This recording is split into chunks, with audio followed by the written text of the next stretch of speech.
Good afternoon. The Committee on General Government Operations, Appropriation, and Housing is now called to order.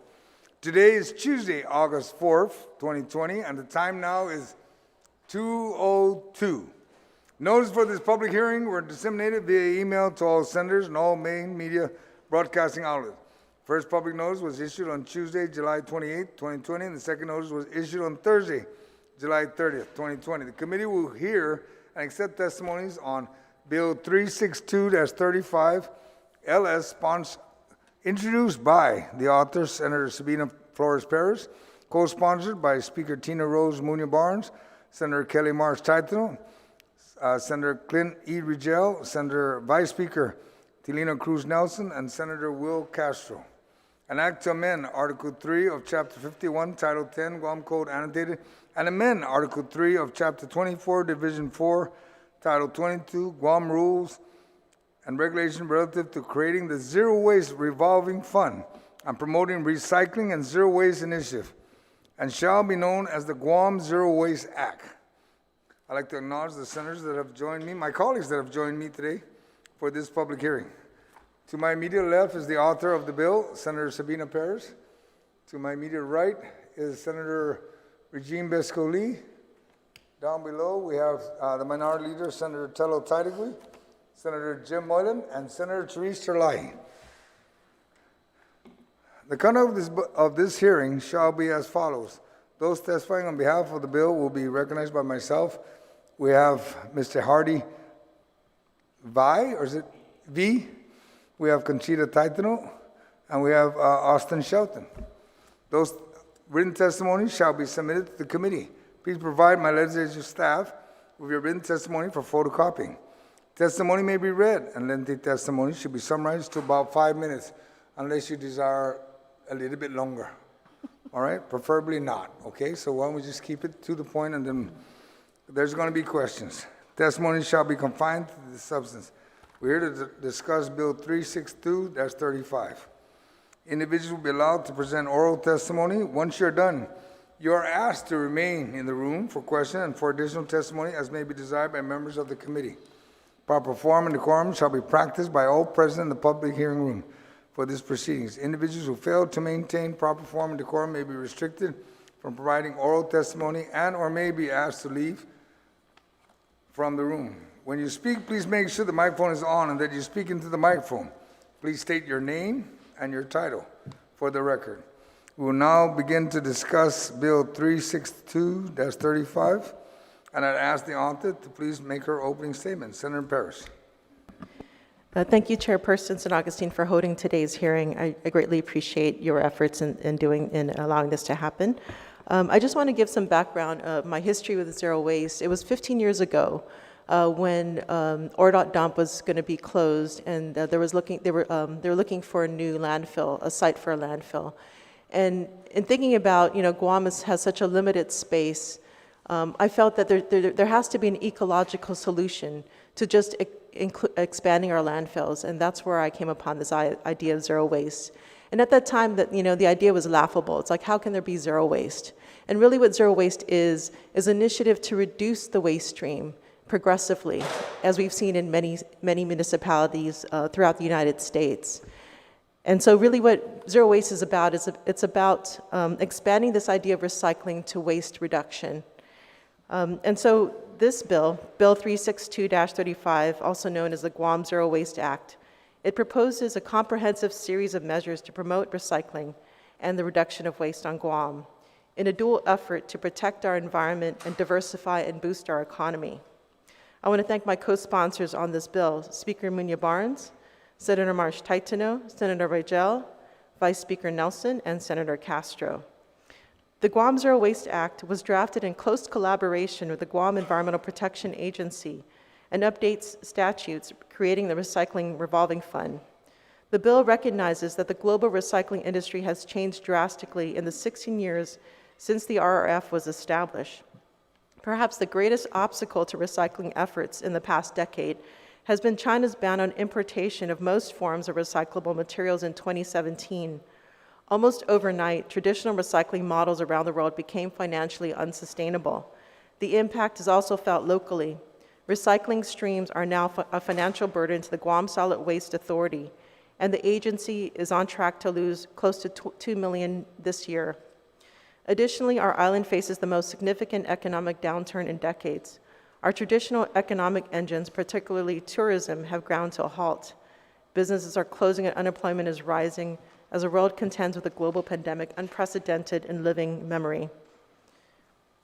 Bill 362-35 intends to elevate the island's recycling efforts to complete waste reduction, thereby resulting in the preservation of resources in response to these negative impacts.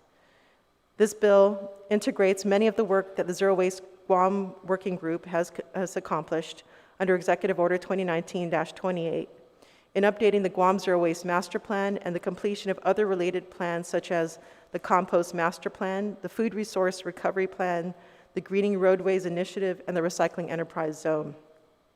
This bill further intends to provide initial funding to be later reimbursed to the Zero Waste Revolving Fund for the Guam Beverage Container Recycling Act to start its program.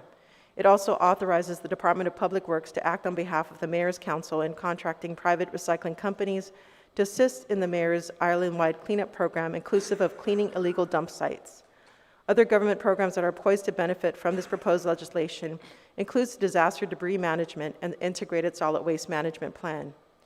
Bill 362 also authorizes the Guam Environmental Protection Agency, in partnership with other entities such as the Guam Economic Development Authority, to provide competitive grants and loans for local zero waste initiatives. These programs are the Zero Waste Grant Program and the Zero Waste Revolving Loan Program for zero waste cottage industries. These programs are aimed at diversifying the island's industries and its move towards a circular economy. In addition, this proposed legislation intends to establish Zero Waste Ambassadors Program, a Zero Waste Stations, and Zero Waste Pledge to encourage community participation and environmental responsibility throughout our community and with the nonprofit organizations, local businesses, and community members.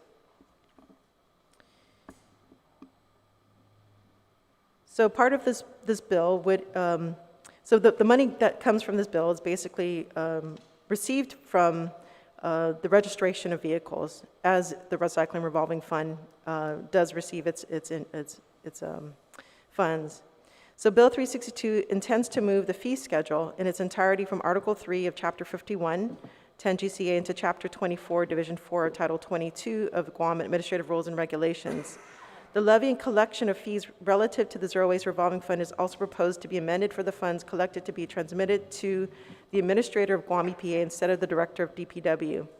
The Zero Waste Revolving Fund is authorized to be used by Guam EPA as the administrator of the funds for the above-mentioned purposes. Planning and administration, to include no more than $100,000 to contract professional services to promote recycling, up to $300,000 to contract professional technical services to develop and implement Guam Zero Waste plans and the Integrated Solid Waste Plan, and government zero waste initiatives as outlined aforementioned, using the best available technologies recognized and approved by US EPA, and also community zero waste initiatives that I've also mentioned previously. So these are some of the benefits of this bill. And the vision of this bill is to invite the community to become part of the solution of what we can do with our waste and see it more as a resource than something that we throw away. And also, ultimately, it's about reinvigorating our economy, looking for localized solutions. We need bold, proactive solutions, and Bill 362-35 modernizes the Recycling Revolving Fund to meet the challenges we face today. Ultimately, the Guam Zero Waste Act saves taxpayer funds by extending the life of a landfill. It diversifies our economy by promoting new cottage industries and protects our environment. I look forward to today's public testimony and collaborating with my colleagues and stakeholders to strengthen this bill further and to adopt it into law. Saduas Masi. Thank you, Senator Parrish. We have Mr. V. Am I correct? All right, Hardy. We're going to have you start out and then followed by Conchita Taitano and then Austin Shelton to give testimony. All right, sir? Hello. half-a-day senators, I'm going to be casually frank on this one, but you're going to have to bear with me because I still have some anxiety with cameras. So If you want, you can pull the mask down while you boy, speak, okay. and then put it back on immediately after you're done. All right? Sure. All right. There So you go. yeah, like I said, there's this level of anxiety that comes with the cameras. It's something I'm not used to yet. So please excuse the incoherence and brevity. But I'm more than happy to answer any questions after I give my position, I suppose. So my name is Hardy V. I established my company I titled it Pacific Revolution Corp. I realize it's a bit of a borderline self-serving title, but I felt it was appropriate for what I was trying to achieve. So I established it to try to tackle some of the economic issues we face here on island, like namely energy, food, and waste being the biggest ones. Then, I'll trickle off into education and industry, those kinds of things further down the line. But currently it looks like the core of our problems revolve around stabilizing food waste and energy. So I'm in support of this bill generally. I just would like to offer some variants, my 2 cents also, if you guys would be interested to consider. So in the last 3 or 4 years, I would say, I've been trying to study the waste thing for that long. And I've even traveled to Taiwan and Singapore to look for solutions. And along the way, and in those years, I've kind of come to the conclusion, and after brainstorming about the economic situation on Guam, because what our situation in Guam is obviously not the same in Singapore, so I have to kind of morph it to fit this situation. It seems as though recycling is great. I'm all for it, but it might be necessary to couple it with a reliable disposal method or processing method, which I don't think it's really the phase at the moment to suggest those. But I think it's the economic model that we need to kind of stabilize first on the island before we can think about the actual end result, like the technology even. So that's where I'm basically going with that. All right. Thank you, sir. Sure. Ms. Taitano. Thank you, Mr. Chairman and members of the legislature. I'm here on behalf of the first gentleman, Jeffrey Cook, who serves also as the chairman for the Zero Waste Working Group.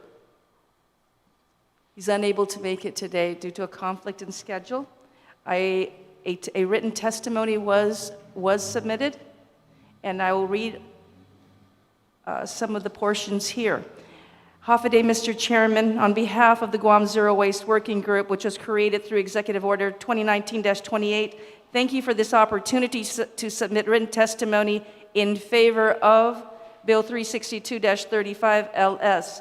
Since the inception of the Recycling Revolving Fund law and the amendments that ensued, our island community has embraced the importance of recycling and waste reduction and understand their correlation in the protection of the environment.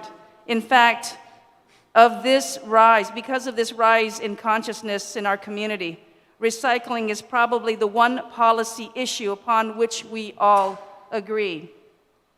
Bill 362-35 reflects the progressiveness of the people of Guam.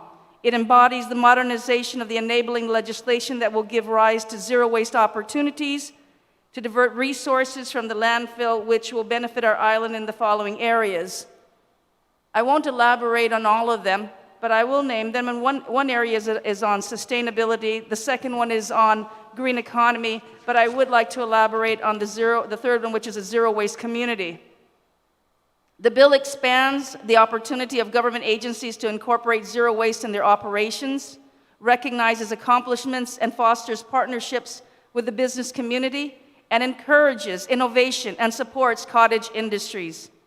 Of significance, This bill acknowledges the valuable contribution of our Manamco. Many of us, and I'll elaborate on that, many of us have seen some of the handiwork from SPIMA, and they've taken some of the plastics and they've created some beautiful art.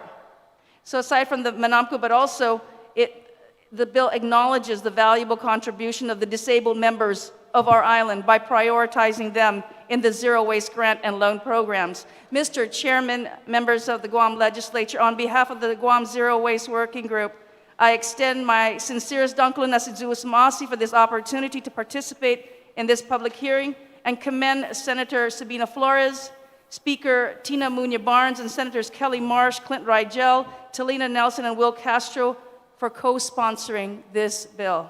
Dankulan nasizuus masi. Thank you, Ms. Taitano. Would you like to say anything on your behalf other than the testimony, or is that sufficient? That's good. All right. Thank you, Prima. That must be from Zigu. Mr. Shelton, sir, Austin. Today, Senator San Agustin and members of the committee, thank you for the opportunity to testify this afternoon.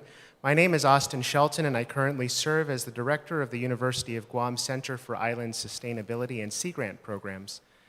Guam is moving to the forefront globally in island sustainability. We recently launched the Guam Green Growth Initiative to develop solutions to sustainability challenges and contribute to a green economy for the island region. Governor Lilian Guerrero and Lieutenant Governor Tenorio signed Executive Order 2019-23, designating the UOG Center for Island Sustainability as the coordinator of a G3 working group to bring academia, government, private sector, and nonprofit partners together to transition Guam toward a sustainable future. Guam, through the G3 initiative, participates as a founding member of the local 2030 Islands Network. It's a network that advances the 17 United Nations Sustainable Development Goals in locally and culturally effective ways. 80 members of the Guam Green Growth Working Group are currently working toward finalizing the G3 action framework in time for the UN General Assembly and Climate Week this September. I'd like to recognize some of the members with us today, including Senator Sabina Perez, Conchita Taitano. Perhaps if we have the director and deputy of, or the administrator and deputy administrator of the Guam Environmental Protection Agency with us outside, and also our G3 coordinator, Lauren Swaddell. Further demonstrating our global position in island leadership for island sustainability, between May and June this year, we held the UOG virtual conference series on island sustainability, co-chaired by UOG President Christ and Governor Leon Guerrero, and we actually reached 16,112 people from 80 countries, states, and territories. The G3 initiative develops sustainability solutions and contributes to a green economy for the island. We are in the process right now of creating a G3 circular economy makerspace and innovation hub at Chamorro Village. It will be a place for in-person and remote broadcast classes, workshops, trainings, and will also be a makerspace filled with tools and equipment where entrepreneurs can gather to take waste products and transform them into marketable products. We'll have 3D printers, laser cutters, CNC routers, heat presses that can turn discarded banana trees into wallets, plastics into tiles, bricks, and trinkets, beetle nut palms into plates to replace styrofoam, discarded lumber into tables and trophies, and so much more. Critical partners of this effort will include GITA, the Guam Unique Merchandise and Art Business Incubator, and the Small Business Development Center. We are leveraging a new $20 million grant to the University of Guam from the National Science Foundation to make this effort a reality. This is a particularly responsive initiative to the new realities of our time, the downturn of our main industry, and the need to diversify our economy now more than ever. We will be advancing actionable steps to achieve zero waste while creating green economic growth at the same time. I support the zero waste legislation and commend the authors for its introduction. Now, assured by the support of the G3 Chair, Lieutenant Governor Joshua Tenorio, and the administration, I hereby request an amendment to the legislation to include $500,000 in annual funding to the University of Guam to facilitate the coordination of the G3 initiative in Section 51303. G3 activities will stimulate island circular economy industries to contribute to a new green economy, reduce the production of waste, reduce reliance on imports, and promote sustainable actions throughout the community. And as an added benefit, to leverage these dollars, we ask that it be prioritized for the local matching requirement of the UOG Sea Grant program, which we are currently working toward increasing our federal dollars to $1 million per year, up from the current $425,000 level. We will use the $500,000 a year in local matching funds to secure this increase. Senators, thank you for your consideration of adding this important initiative into the zero waste funding discussion. Thank you, sir. I'd like to advise my colleagues that we have, I think, 3 other sets of 3 to testify. And if anyone would like to ask questions, I would begin with Senator Parrish, if she wants to ask any question of the 3 panel members right now. Yes, thank you, Chairperson San Agustin. Hardy, so this is a question for Hardy V. So you began your testimony, you were saying that we need to stabilize our economic model. I was wondering if you can expound upon that. So, like, it's pretty, I say that broadly, but what I mean is, like, in general, just planning out, I think, for the flow chart model, the, hang on, I wrote it here because I knew I was going to panic here. Basically, the flow chart model, the regulations that are needed, and the penalties, et cetera, for when these plans are put in place, and the technological requirements. It's just basically who's gonna operate it, who's gonna fund it, where the funding is gonna come from mainly, that kind of thing. And then what's the end process, and what's the end product? Can we guarantee a consumer for it? All those things come into play, and it just needs to be discussed before implemented. I fear that if the flow chart model is not secured at the legislative stage, which I think for the most part it is anyway, and then private contractor, right? If it's not that, then you're just going to have, in some sense, private contractors just cutting throat amongst each other just to secure their feedstock, and I just don't think it's attractive for any private contractor to come in and under those risks.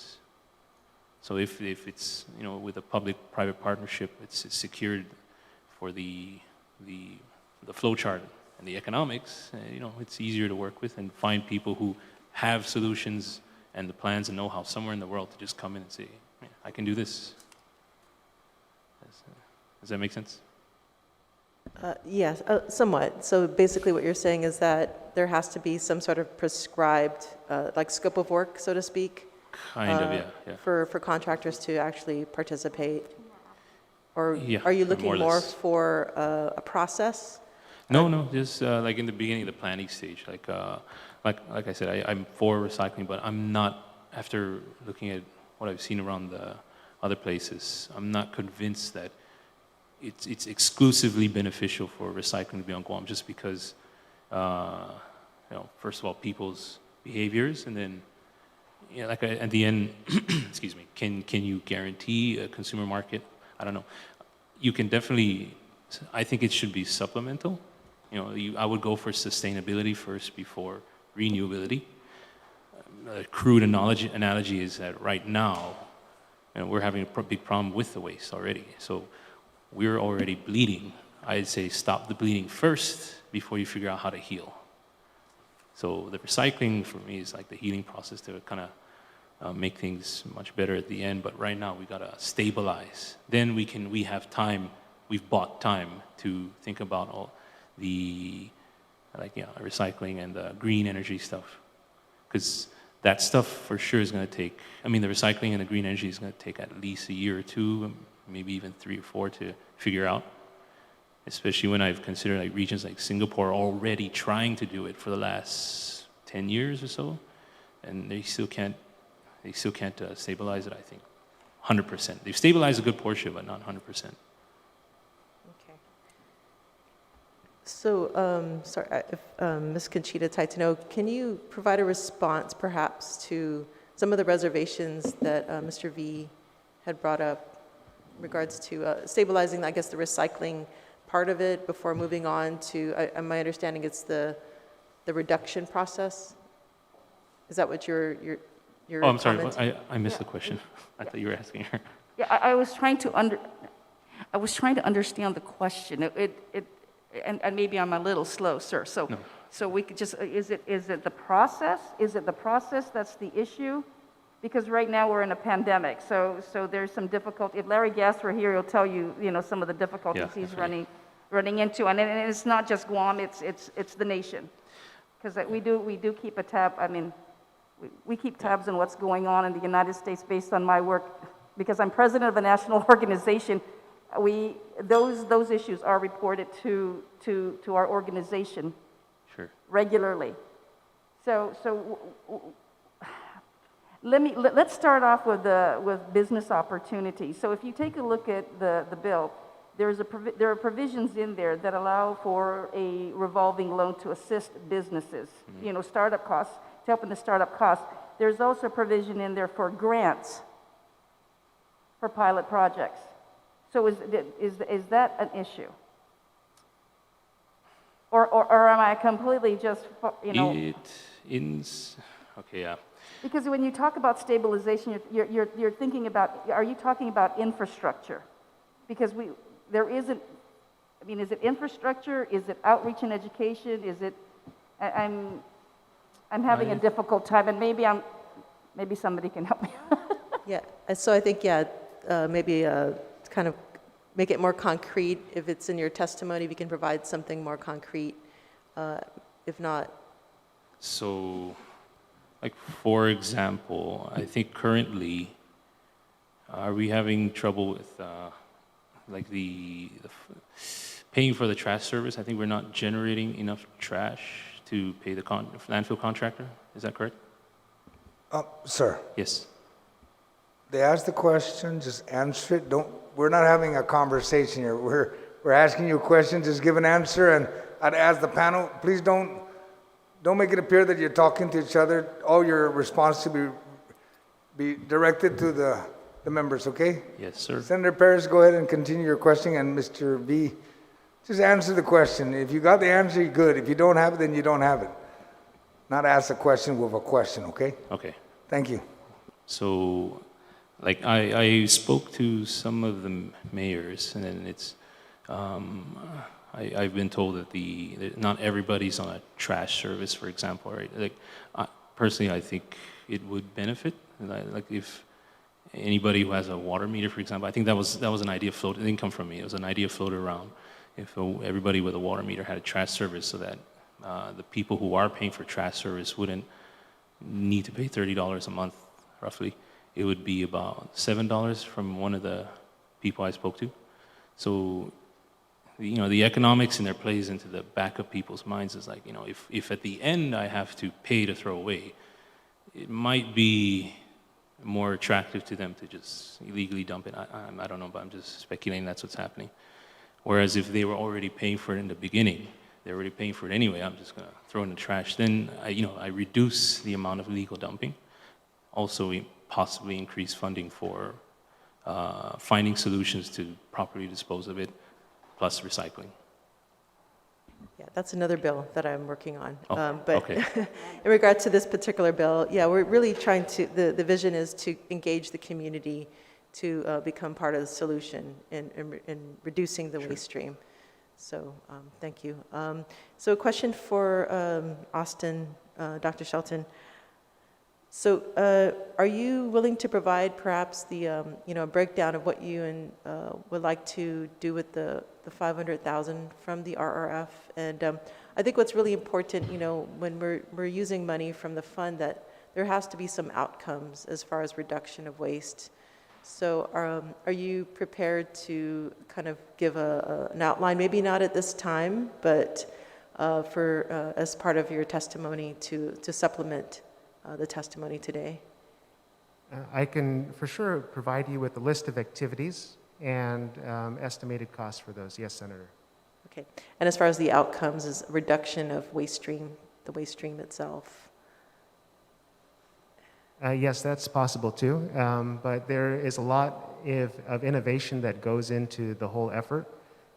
So there are possibilities to reduce waste for all different types of products, and a lot of that is still yet to be seen once we get the makerspace and circular economy going. If you're looking for specific targets in terms of reduced waste and the number of jobs created, we are working on that as well for a U.S. Economic Development Authority grant. This is going to be one critical piece of funding from the local government that we're asking for, but we will do our best to bring in millions of dollars in additional funds to really make this work through this initiative. Okay. Yes, thank you. So part of the bill basically is to encourage the stakeholders task force to kind of bind with the zero waste working group to allow other stakeholders to provide some input. So I look forward to more collaborations. So Absolutely, and all of those initiatives are, I'm very much in support of that. I simply ask that this also be considered as an effective program to be added on to the Zero Waste Initiative. Okay, thank you. Thank you, Chairperson. Thank you. Senator Lee, do you have any questions on the three panel members at this time? Sidus Masi, Mr. Chair, and thank you all for your participation today in today's hearing and for providing some very important feedback for the committee to consider. I think just in our review of the bill, I certainly applaud the author for kind of setting that target for our entire community to get behind. I think it's going to take a lot of efforts, a lot of education to be able to achieve this very kind of lofty goal. But if we don't set that as a standard now and have these discussions and continue to work towards it, I don't think we're going to ever be able to achieve that unless we kind of set our minds to it and as a community decide that's where we want to go. And I also agree that, a lot of it will help us to shift to a more circular economy, to create jobs in thinking and framing our future in this way. And I think it's one that focuses on the prosperity of our island as opposed to what we're lacking, and really trying to create very innovative solutions. So I certainly want to thank the three of you for your testimony today. And so Dr. Shelton, you were mentioning that you're in support of this bill and you're requesting an amendment for a certain amount to go to, would it be to the Center for Island Sustainability or a different organization? To the University of Guam. To the Senator, University of Guam. yes. Okay, great. And then Mr. V, if you could just reiterate, I wasn't sure, are you in support of the concept of the bill and then just with additional comments, or are you not in favor of this bill? I think definitely additional comments. Like, like I said, I'm for recycling. I just not convinced that we can go, 100% all waste in the next few years. But in the meantime, maybe we could entertain, interim solutions and then work our way that way. So that way we can just, because like right now, as of 2016, I think Asia has basically stopped taking our waste, which is the documents I put in front of you. And Duterte colorfully went really aggressive on that one, but I can understand where he's coming from.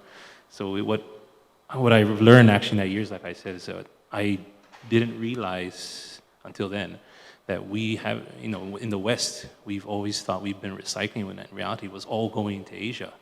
Now that that's stopped, our waste is basically, our recyclables, from what I've told, is actually just being landfilled because nobody wants to take it anymore. So, that's what I'm getting at.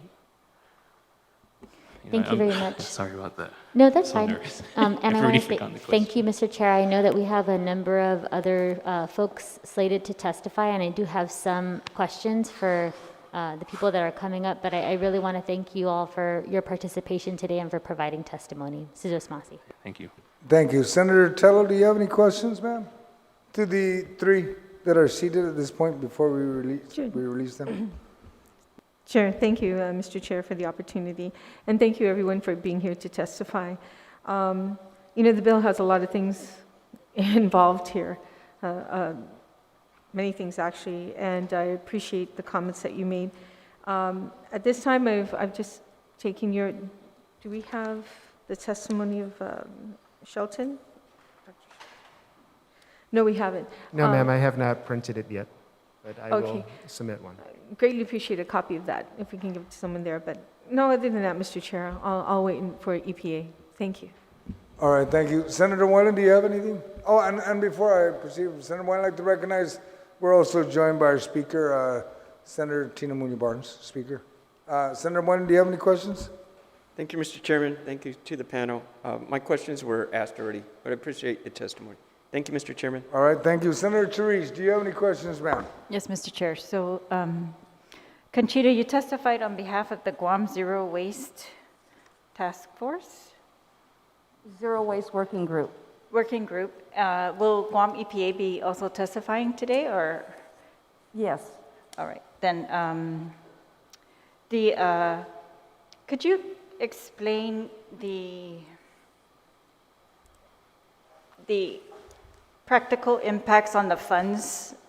So we just finished this term passing the recycling revolving fund rules and regulations, I think. Yes. And that was supposed to allow Guam EPA to use funds, but if you read the bill, there are a lot of other purposes for those funds now outlined. And I see the priorities are they remained intact, I believe. But if you could just explain the practical effect on current programs versus what the funds, if they would be diverted, or do you expect to gain additional funds by anything in this bill, or we're talking about the same fees? Yeah, we do not expect an increase in fees. And so the monies that are allocated or are received on an annual basis is what we will work with. Okay, so the current levels, which Yes. are like $25 fees for each car that's purchased. Okay, and you had already, or Guam EPA and the legislature had already designated the priorities for use of those Yes. fees, which included, I just wanted to read them out. There were 3 priorities. Senator Terlahi? Yes, you have it.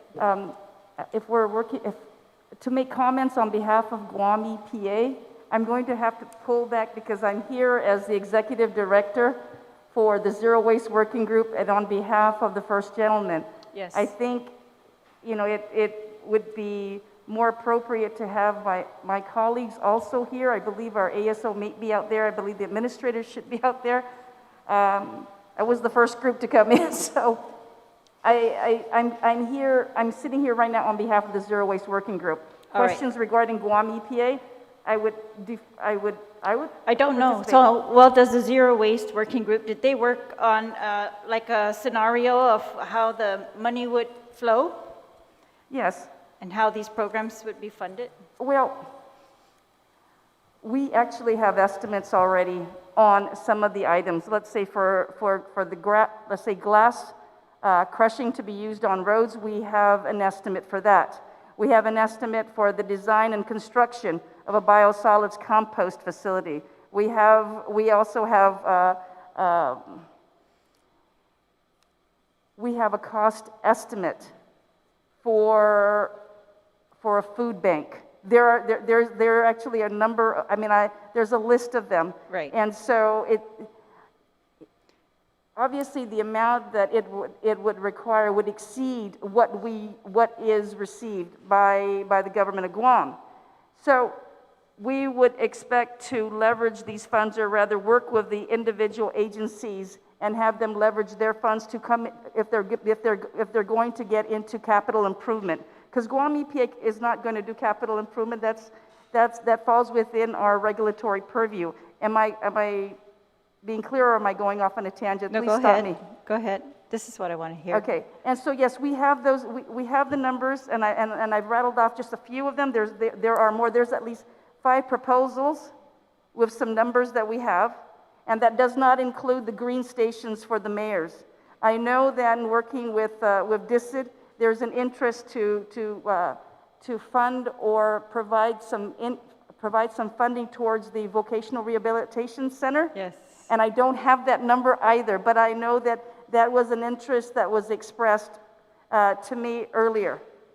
All right, there's also, I think in here, the updating of some of the master plans for. Yes, like and the that funds would be used for that as well? For the there's going to be a master composting plant. We have an estimate of what that will cost.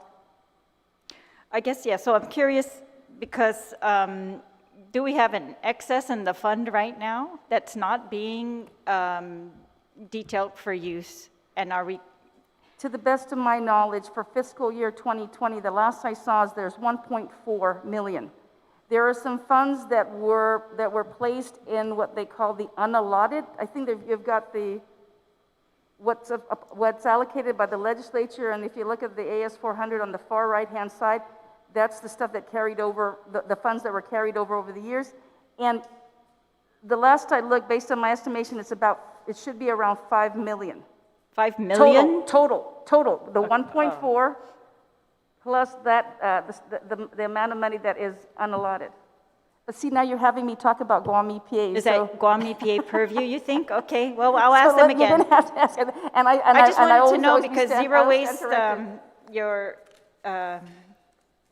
organization, the First Gentleman's Organization, the Zero Waste Working Group, Yes. is in support of this bill and the additional purposes that these funds supposedly are going to go for. And I just want to make sure who has this plan that we are going to look at to see what's coming in and how it's going to be allocated. We have also got an additional request by UOG for $500,000 out of that plan. So I wanted to ascertain from somebody how realistic is that in addition to all the other purposes that are outlined here. I don't believe it'll be realistic to allocate $500,000 to the University of Guam based on the estimates that we have. Then that doesn't even, like I said, that doesn't even include the green stations that will be built for each village. These are, and you see that in the bill. This does not include the amount of money that we're going to put into to kick off the bottle bill that Speaker Tina Muñoz Barnes has expressed a keen interest on, and I believe it was expressed to Guam EPA that that the funds be utilized to help support the startup for the implementation of that law. And that's what this bill does? Yes, there's a provision in there, Right, yes. I saw that. So that's what I'm saying. So we're adding additional purposes for use of those limited funds, and I just wanted to find out some concrete budget estimate or, how that's going to be. So is there anything in this bill that bring, well, I guess I asked you already. You said there's nothing in this bill that would increase the amount of revenue. That's correct. All right. Mr. Shelton, or Dr. Shelton, do you think that there's any part of these programs? I mean, I know we're trying to reduce costs with the glass. With using the use of these products, but to actually bring in revenue, I know you outlined some of the small businesses that might be created in the repurposing end. But what about upfront? Can you see any revenue? Thank you for that question, Senator. So I appreciate that there's a discussion on the priorities of what should be funded in the Zero Waste Bill, and therefore that's why I'm submitting this program for your consideration. And bringing to the table up front is the $20 million Guam EPSCOR grant that we have a full-time position for the Circular Economy Coordinator. We have thousands of dollars in supplies to start up the makerspace. So we're coming in with leverage funds that are already in existence to make this program a success. And additionally, in the last part of my testimony, that if you so choose to highlight in the legislation that this could be prioritized for our matching funds for the Sea Grant program, this will really help us to bring in an additional $575,000 per year, which means $1 million in base funding in these federal funds So this program, I can guarantee, will bring in additional dollars if you invest in it as a priority as part of the Zero Waste Initiative. If you were able to bring in the additional, you want us to put in 500,000 to bring in an additional 575,000 Correct, plus the existing leverage funds from the $20 million NSF grant that you're already bringing in. that we already have and we're Yes. getting started. And so I'm looking for ways to sustain the G3 initiative and move these things And forward. the 575,000 that we would be investing in would go, I guess I'm trying to understand that. Where would that be used? Is it in one of these items that's listed in this bill, or another set of?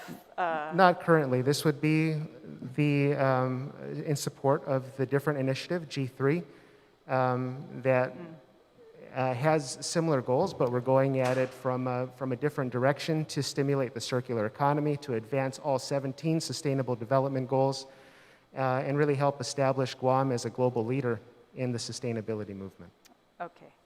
So, all right, thank you. Thank you, Senator. Ms. Taitano, I know that I've heard EPA's, outlined of this, the different programs that are listed in this bill and why they need a consultant, that type of thing, but I am looking forward to seeing a budget, and if you're asking me to ask EPA, then I will do that when they come in. And Mr. V, I appreciate your testimony. I would like to actually get that confirmed while we are acting. I don't know, Ms. Taitano, if you can confirm this. What is the amount of receivable,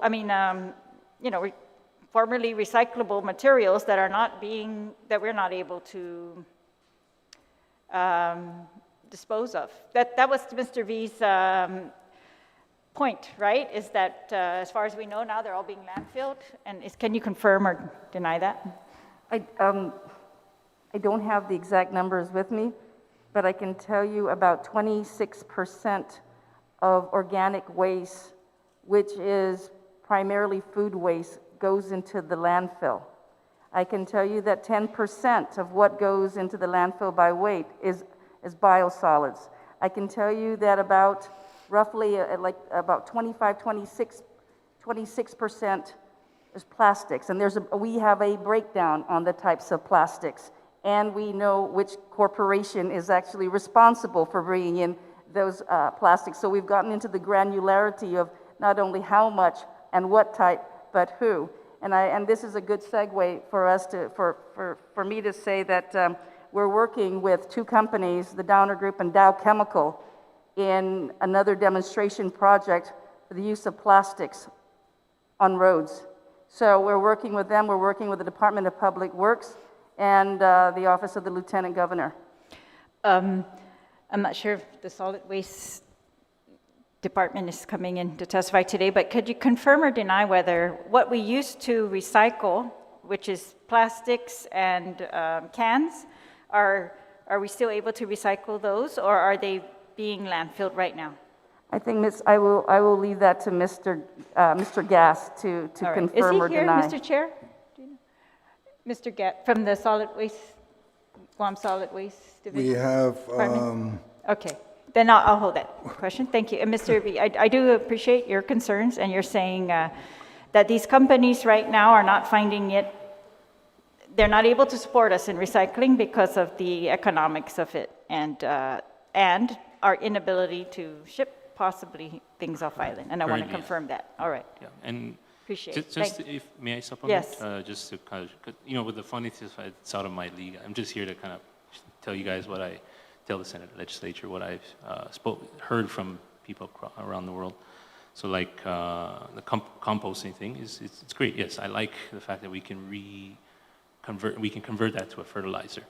But when I was trying to take a look at a similar opportunity in Taiwan, because Taiwan has pig utilities, which are, they farm pigs. That's owned by the government, Taiwan government. And they have such a huge problem with the manure, because I think a pig, they said, produces about 1 kilogram of waste a day. They have about 1 million pigs at one utility, so it's so overwhelming. They cannot compost enough. I mean, they can compost all they want, but they cannot get enough farmers to take it. So in the end, they're still dumping it, and it's getting into the rivers, and it's poisoning their waterways. And then, so one company in 2017, 2018, called Thai Sugar, actually declared they were gonna give out or contract up to 7 billion Taiwan dollars to anybody who can solve this problem. 2020 is still have no idea because they can't figure out. It's such a big problem. So what I'm saying is at the end, you can recycle, great, but you can only recycle what you need. But what if you cannot guarantee an end consumption?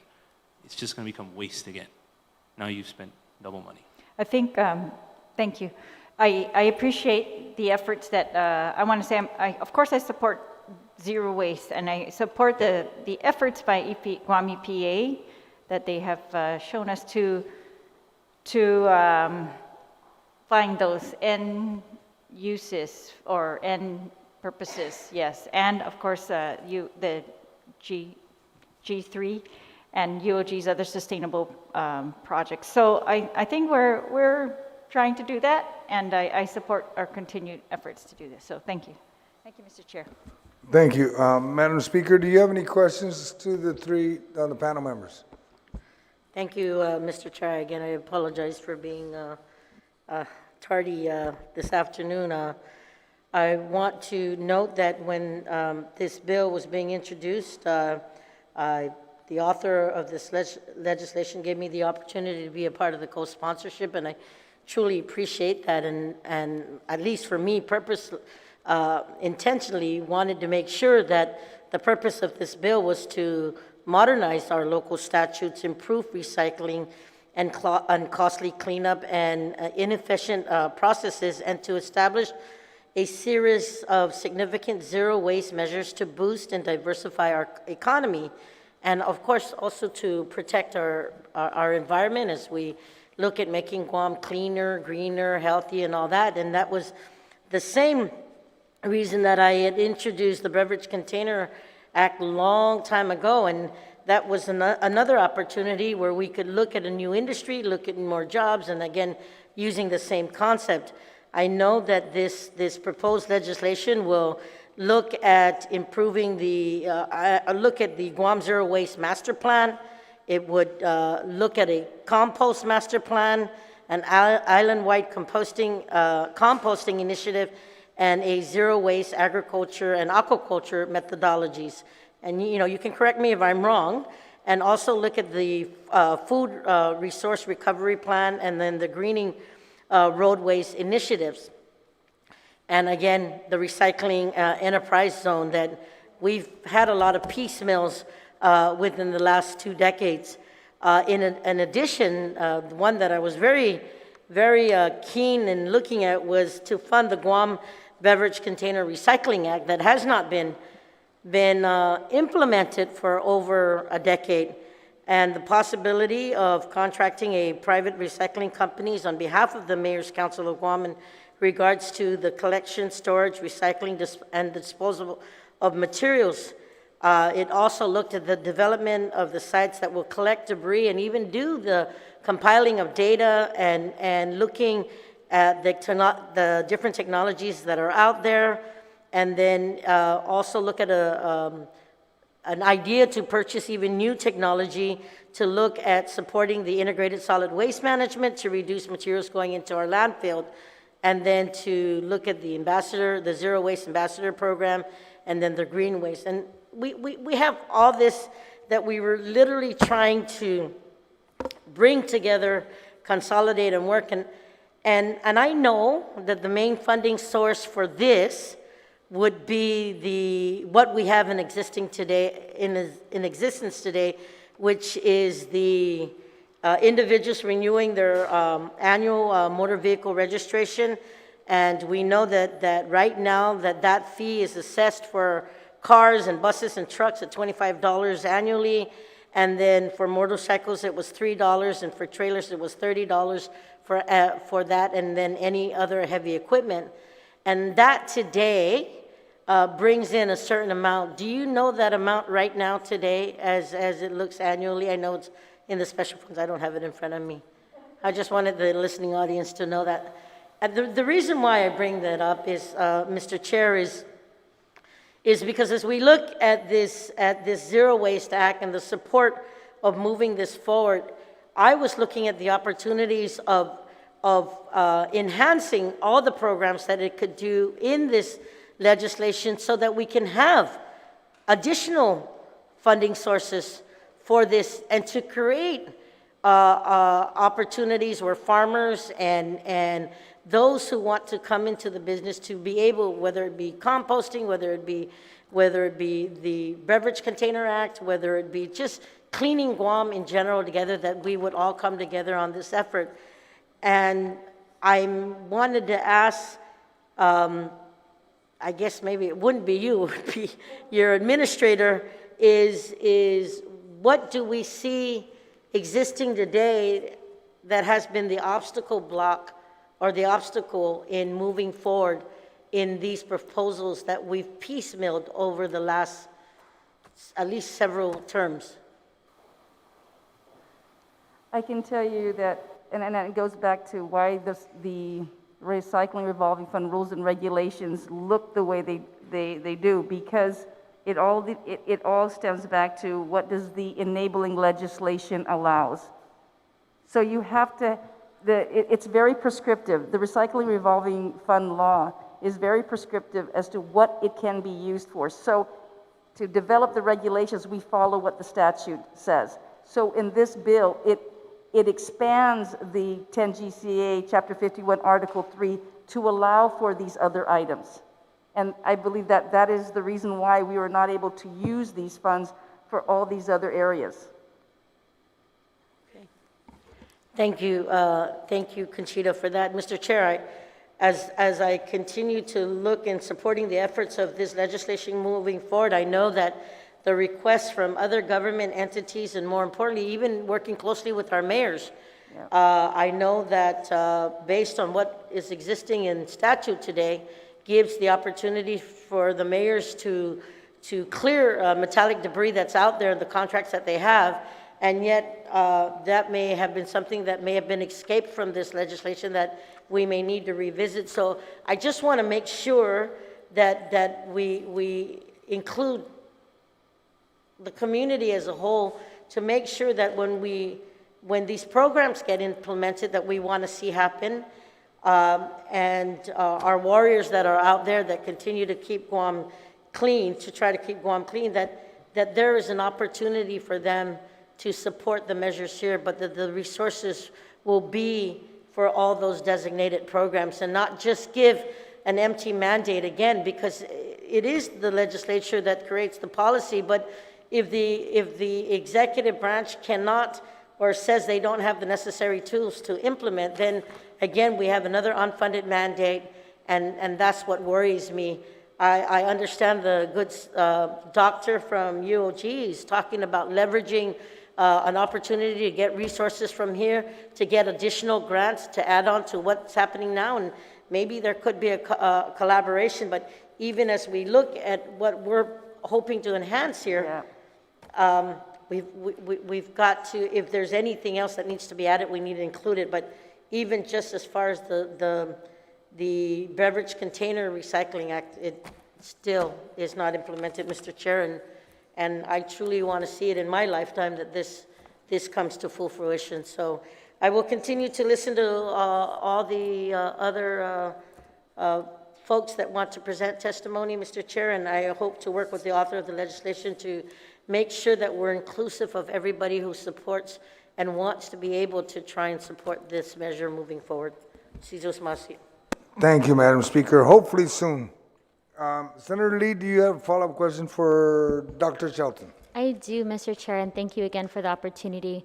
Dr. Shelton, I was listening to your previous statements, and I want to thank you for bringing up the idea of the makerspace and for kind of continuing to support these resources for local entrepreneurs, local stakeholders.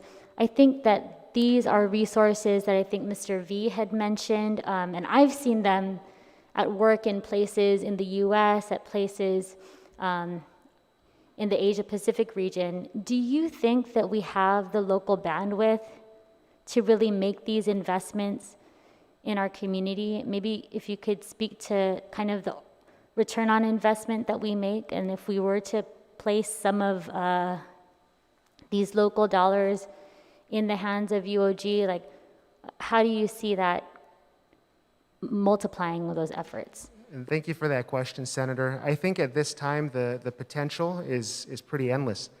We know that we have a significant economic downturn in our main industry. What are we going to do to start creating some new economic growth in the island? This area of the makerspace and the circular economy is one place that is ripe for growth. We know that we're importing 90% of all of the goods that we consume, and so it's starting to turn that around, remove the waste going into the landfill, and as Senator Perez mentioned, start thinking of waste as resources.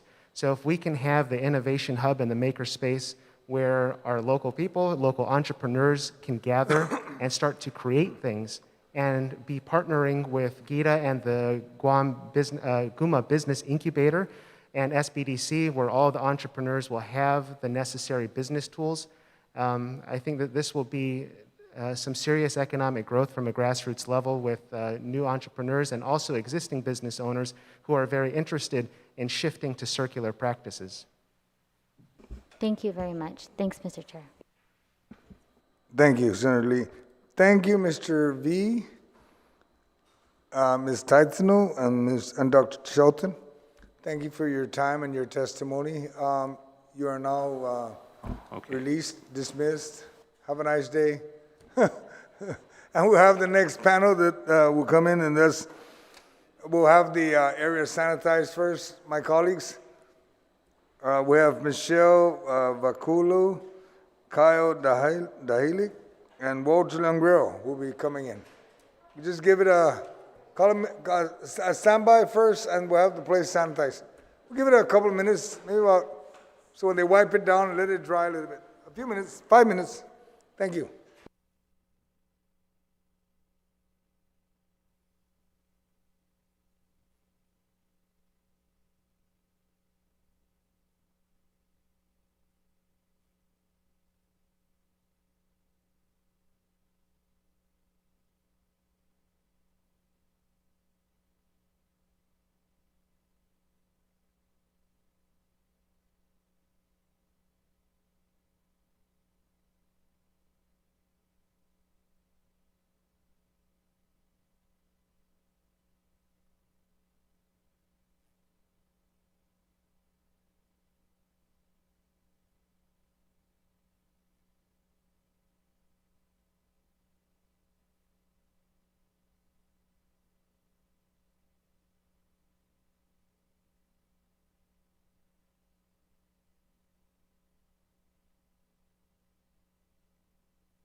We have returned from the quick recess and resetting of the panel table.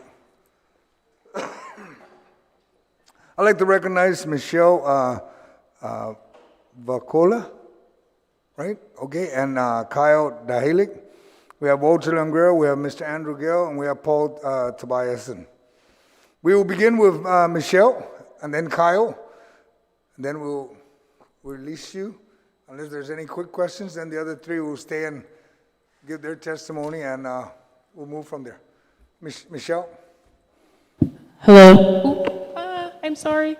Okay. My name is Michelle Viccolo. I'm here today representing Micronesia Climate Change Alliance, MCCA for short. MCCA is a 501c3 grassroots nonprofit dedicated to creating community-centered solutions to climate change. We have two projects currently in place. One is centered on food sovereignty, and the other is centered on plastic recycling. Today, I'll be sharing about our plastic recycling program and how this relates to Bill 362. Precious Plastics is an open source hardware plastic recycling program that was developed by a man named Dave Hackens based out in Europe. He and his team developed multiple machines that could break down and convert plastic items into various niche products. These machines cannot mass produce, therefore this business model would fall under a cottage industry. Prior to COVID-19, MCCA acquired 4 Precious Plastics machines in hopes of launching Guam's first ever cottage plastics program.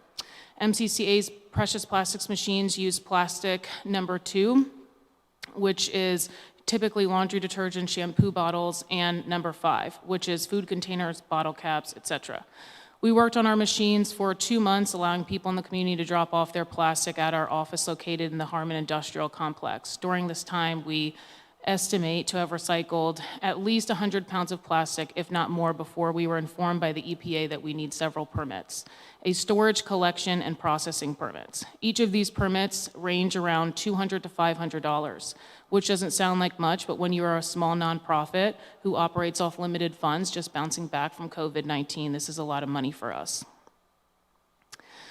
We immediately halted our program and began the permitting process, which we have found to be pretty intensive for a small program like this. It requires us to have proper zoning, financial assurance, and design plans, which require outsourcing an engineer. We reached out to several other precious plastics retailers in the States and inquired about their permitting, and it was not this intensive, nor did they even need any permitting from the EPA.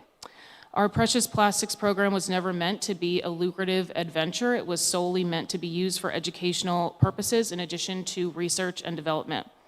Our goal for this was to network with local machinists, host workshops, and develop a toolkit for people interested in starting their own precious plastics business.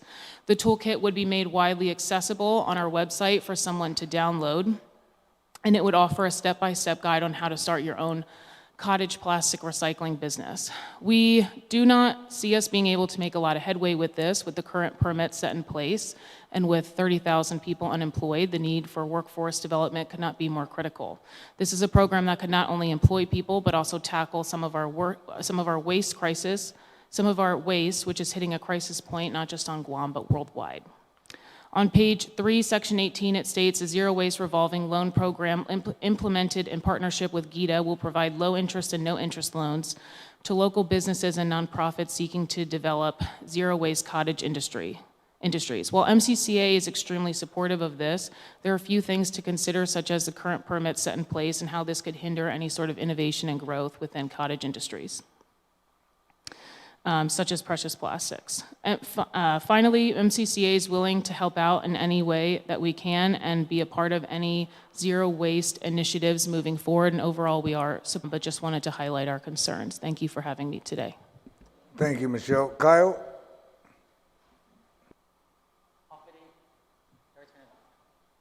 Is it turned on? Okay. Hafaday Chairman and members of the committee, thank you for sharing your time with me.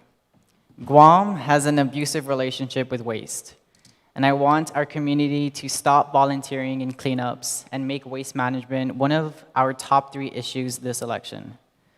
I know we are desensitized to the trash around the island because Guam is celebrating its 26th coastal cleanup, longer than any Gen Zer has been alive. I'm sick of the romanticizing of cleanups and the hero status businesses get for cleaning up trash. And this is coming from someone who has volunteered and coordinated over 11 cleanups. Government agencies and businesses have become numb to our pollution addiction that advertisements for and after the events receive hundreds of hearts and likes, a PR wet dream. Yet we never talk about how we need to prevent trash from entering our environment in the first place. I used to believe that participating in cleanups is a necessary act to express my love for the island. Instead, I've come to realize that even participating in one is a concession into a false reality that the very next day, some new wrapper and bottles of beer wouldn't take its place. The bottom line is that we have a serious problem with trash, and it is costing us our time, money, and image. Even in a normal year, if a tourist was surfing through hashtags to find a tropical paradise to visit, and I see pictures of people with trash, I'd be completely turned off. And to find out that cleanups are an occurring event makes me seriously wonder how the hell that amount of trash piles up every single year, and the lack of meaningful change to fix this problem. Cleanups, in their very nature, pun intended, are reactive responses to our pollution addiction, and is not a long-term solution. Nothing for the past 26 years has there been any true meaningful change to address our pollution addiction. Not a government task force, not a law, not a community-led cleanup event. Our government, spanning many administrations, continuously fails us and our community by depriving us of a reliable waste management system. And I propose that Bill 362 integrates a multi-stream waste management plan that will decrease the rate of cross-contamination between recyclable materials from others, increasing more clean materials for recycling, and use any green waste collected to be transformed through a system to provide us another form of energy or island-made compost. In addition to that, systematically include everyone as part of the waste management collection so that every household has a proper way of disposal. Other ideas include teaching about waste through education, single-use materials fee, and enforcing pollution laws at maximum. We need long-term solutions that will address and fix our crippling waste addiction and seriously transition towards a diversified economy and a more sustainable living. And I need my legislators to not only voice support, but put the money where their mouth is and secure the necessary funding and tools to live this system into fruition. Andongkulun Azuzus Masi, maraming salamat po, and kiniso. Thank you, Kyle. And thank you, Michelle, for your testimony. Does Senator Perez or you would like to ask any questions of the two so that we can let them go and we can finish off with the three gentlemen? Just a comment for the two, Michelle and Kyle. Yeah, thank you for taking the time to provide testimony, and I'm looking forward to collaborating with both of you that are, progressive-minded and looking for solutions. So yeah, and I know we'll be talking soon, Michelle, regarding that permitting issue. Thank you.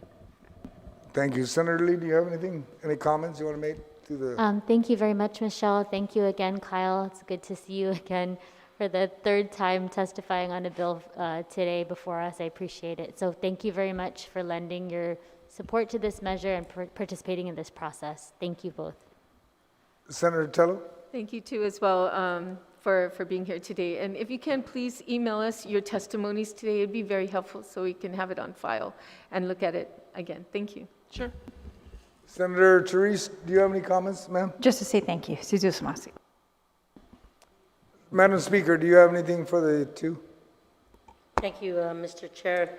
This question will be directed to Michelle. Thank you both for coming and sharing your testimony, and if you can provide copies to the committee. But you talked about going through the process of applying for the different permits that were needed for your company as a nonprofit.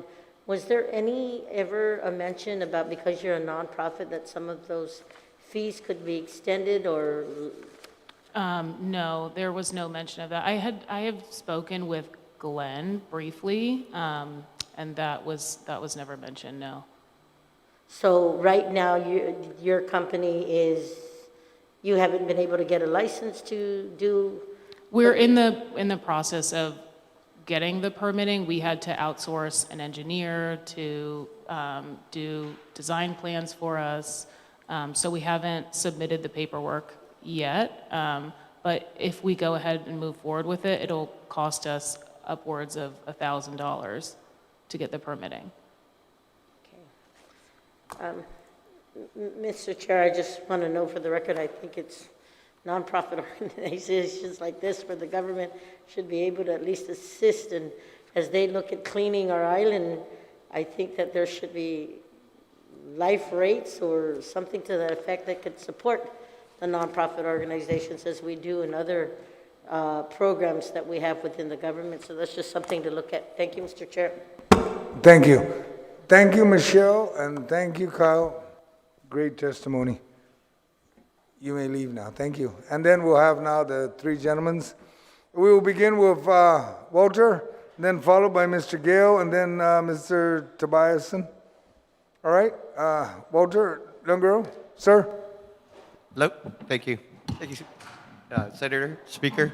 Thank you for allowing me to speak. I do have, Speaker, I did note down some of the concerns of the two young individuals.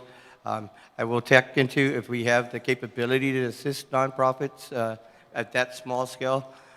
We also are concerned generally because there's sometimes very large nonprofit large organizations and that have a lot of funding that, again, they can do. But we will take a look. I did note that down, and I sent it out already. Thank I just you. wanted to address that. I did also want, before I start my testimony, just to say thank you to my solid waste team that's out there that's supporting myself as well as Conchita when she was reading for the Zero Waste Working Group, or Advisory Working Group. I also have a couple other members of our team out there, and I just want to acknowledge their presence and say thank you to them and the hard work that they put together. With that, I will say my testimony. Today, Mr. Chair, Mr.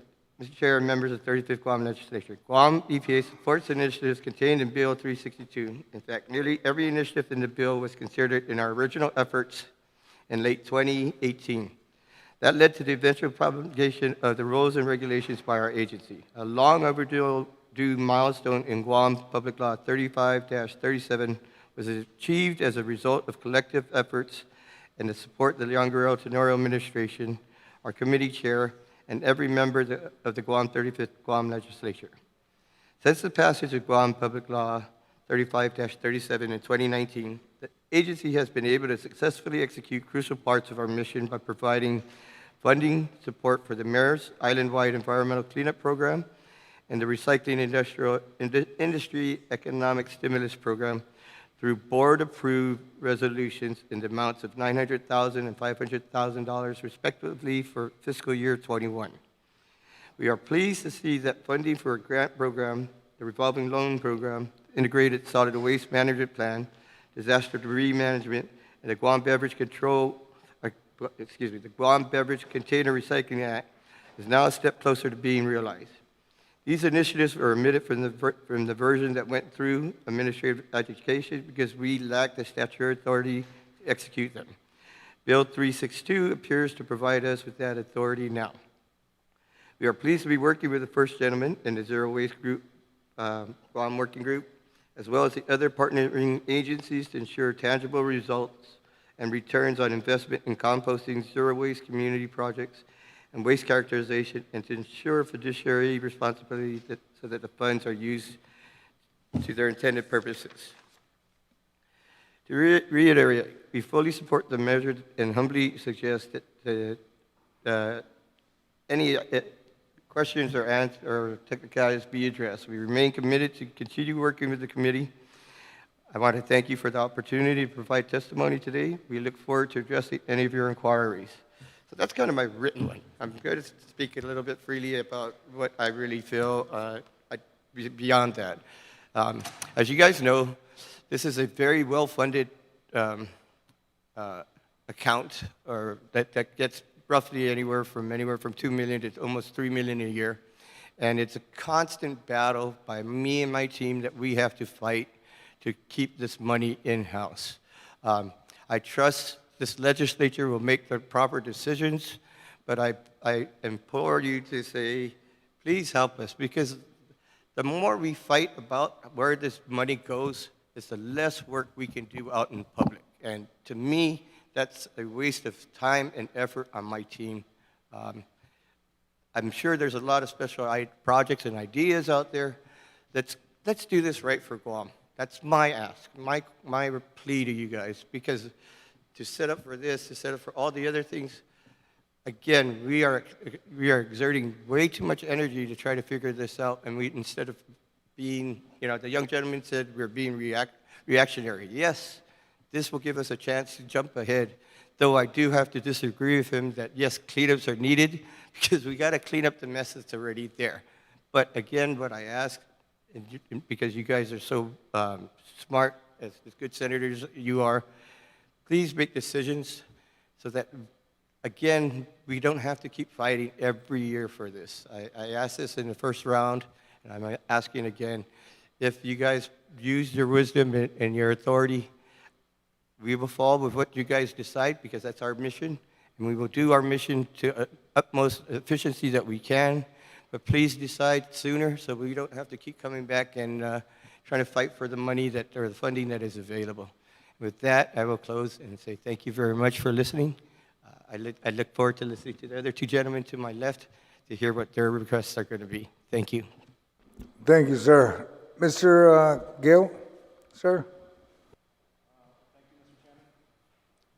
Can we make sure the mic is closer so we can hear you clearly?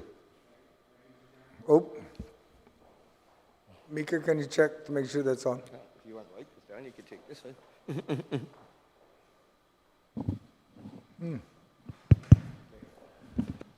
Thank you, Mr. Chairman. I appreciate your accommodating me to testify today. My name is Andrew Gale. I'm here in my capacity as a member of the Guam Solid Waste Authority Board. I am the chairman of that board, but the board has not adopted a formal position on this bill, so I'm testifying in my capacity as a board member. I generally support this bill and its intention, but I do have a few comments and concerns that I'd like to share. There is no specific authorization for the EPA administrator to use funds to offset the cost of residential curbside recycling that the Guam Solid Waste Authority currently operates today. In my reading of the bill, there's language in there that could be interpreted to allow the EPA administrator to offer some funding, but I'm concerned that different administrations might interpret that phrase differently. So what I'm proposing is that there would be some very specific funding for this, for the GSWA Guam residential curbside recycling program. So here's some history about that program. It's been implemented by the federal receiver several years ago. There were no additional fees assessed to residential customers for providing this service. So the Guam Solid Waste Authority, under the receivership control, implemented the program by providing members with an additional cart. So there's an added expense of an additional cart, twice monthly pickups, so there's an added expense of that, delivery to a recycling processor. We have a subcontractor, a contractor who handles the processing of that recycling, and then payment for processing and handling of all of those recyclable materials. Now, when this program began, there was a market for recyclables. So the program partially paid for itself. There was a market for plastics. There was a market for cans. There was a market for loose paper. The market for plastics has gone away. Today, plastics that are being picked up in the curbside recycling are being landfilled. There's no other place to put them. The only thing that is being recycled, that is actually being recycled from the curbside recycling, are cans and cardboard, because there are markets for cans and cardboard. Mixed paper also has no market, and so that has to be landfilled as well. Now, what this means is this becomes an expense to the Guam Solid Waste Authority to pay for the curbside recycling. Yes, it does alleviate some of the waste that goes into the landfill, but it's not at the point that it actually offsets the complete cost of that. Approximate cost of the Guam Solid Waste Authority to run its curbside residential recycling program annually is about $600,000. And right now, that is being absorbed by the revenues, the ratepayers, as we implement that program. Now, it can also be argued that our residential recycling program is maybe the most recognized recycling program on Guam. And the reason I say that is because we have over 19,000 residential customers, and most of those customers has a cart. Not all, but it's pretty close, 90, 95%, something like that. So you can say that there is some recognition of recycling. Our problem is, we have a contamination rate that is a little bit higher than it should be. Of all the items that go into that recycling cart, we see about 70% contamination. A pizza box can't go in there. Sometimes we just see trash going in there. So we have discussed in our board meetings education on how we can further educate our customers on what should go into the recycling bin and what shouldn't. But that being aside, here we have a program that's in place today that over 18,000 residential households are participating in. And I don't want it to see that program go away, but as a member of the Solid Waste Authority Board, our number one mission is municipal solid waste. We have to be able to pay for the landfill and the collection of refuse, of municipal solid waste. And we have to prioritize that above recycling in order for us to be a viable entity, to be, so we don't become insolvent as such. So without some form of subsidization, and in light of increasing expenses towards the Guam Solid Waste Authority and shrinking revenue, COVID has impacted our revenue in that the commercial waste has shrunk. Guam Solid Waste Authority might not have a choice but to reduce, modify, or even eliminate its curbside recycling program to some extent. Now, this isn't something that we want to do, as we've made a significant investment, not only in the system, but in educating, to a certain extent, our customers. And it could be seen as a backward step if you think about what the goals of the Zero Waste Working Group are, or what the Zero Waste initiatives are. This is going the wrong direction. But we really have to adhere, as a member of the Solid Waste Authority, my fiduciary responsibilities and all, whatever that means, right, is to the primary mission of the Guam Solid Waste Authority, which is municipal solid waste. It's the reason we were sued. It's the reason why the U.S. EPA sued government of Guam, and at that point it was the Department of Public Works Division Solid Waste Management, because it was violating its federal regulations, specifically the Clean Water Act. And it's taken years and a lot of money, and I've been in front of this body before asking for money, right, for certain things. And so this is my concern, is we have an opportunity. I'd really like to, I've always felt that the Guam Solid Waste Authority should be a participant in the zero waste effort, not a funder of the zero waste effort. And we can be a participant. We can continue our curbside recycling. We can do that.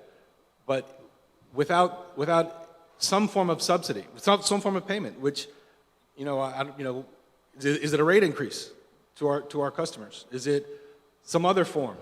So the revolving recycling fund, now the zero waste fund, seems to me that it's the intent, or at least the intent is something that is in place today, and that it just needs some subsidization. So, to close, I would like to see specific authorization in the bill that would support the Guam Solid Waste Residential Recycling Program, and not necessarily leave that to the discretion of the EPA administrator or board. Because right now, the EPA and the Guam Solid Waste, make no mistake, we have a great working relationship. I've known this guy longer than I care to admit. But that changes. That could change. And I want to see this carry on. Thank you. Thank you. Thank you, Mr. Gale. That's a good statement. Great team together today, but may not be tomorrow. Right. Maybe a different group. Mr. Tobiason, sir, like to testify? Just bring the mic closer to you, and then we'll be able to hear you. There you go. It's live, sir. Okay. Good afternoon. Thanks for inviting me. I'm Paul Tobiason. I'm a resident of Talampago, and I'm a taxpayer and a voter and a resident. Also a member of the Recycling Association of Guam. commenting about this Bill 373 and this zero waste. I'm generally in support of this intention. I think the intention is good, and especially I like the number zero. But to Senators Perez and Bisco-Lee, I emailed my comments, suggestions, but if it's 5,000 words, I don't think I want to read it. I'm just joking about that, but it's 3 pages, so I'm just going to kind of summarize a couple of points. And the word zero has a pretty significant impact, and that underscores one of the first things that we wrote about in our newsletter in 1996. And that was the word zero and the word value. So the fundamental problem of all our headaches is because things don't have a value.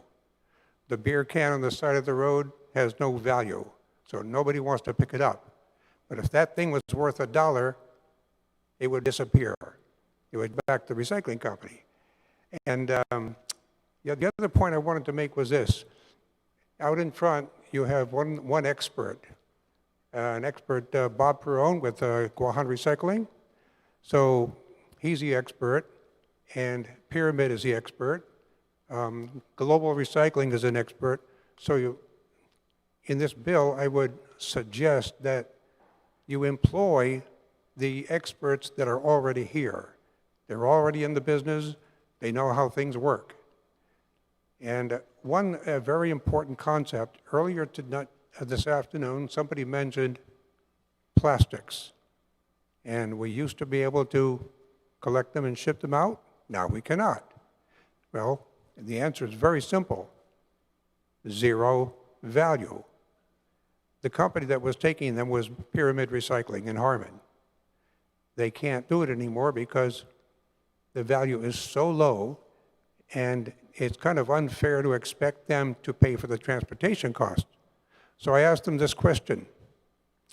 If your processing and port cost and transportation cost were zeroed out and taken care of, could you continue to take plastic and ship it off? They said yes. They could take that. So you see, solve the problem and you have a solution. And I asked them also, would you make a profit? They said very, very little, because that's the problem with the commodity. It's just almost valueless. But for us as a community, it's a big problem, because every plastic that does not get shipped out goes to the landfill and continues to give us a headache. So everything we can keep out of the landfill is a community service, and these recycling companies, they're providing a community service. So I think I want them to be profitable. And they also employ local residents. Also, another one of your experts that I would suggest that you utilize is farmers, because they know what hinders their operation, and they know how to be profitable and what's holding them back. And I would like to make an example of what does not work well, and that's tires. I think the way it works now is somebody who has a junk tire, they have to pay for recycling fee. I think it's $5 or $7 or whatever. And for years I've been suggesting that you reverse this. When the tire comes into the commercial port, you know it's going to go to a funeral someday. In other words, the tire is going to be dead. So it's going to have to be disposed of. So put that disposal cost right up in front at the commercial port, so that money sits there in the recycling revolving fund. Then when a resident has to dispose of it, they will get paid. So if your resident's going to get like $5 for each tire, they're not going to end up in the jungle in the boonies. So, oh yes, and the other thing is I wanted to comment on the way this thing is written. It mentions more studies and more consultants, and I don't see that that's necessary, because This thing has been studied to death.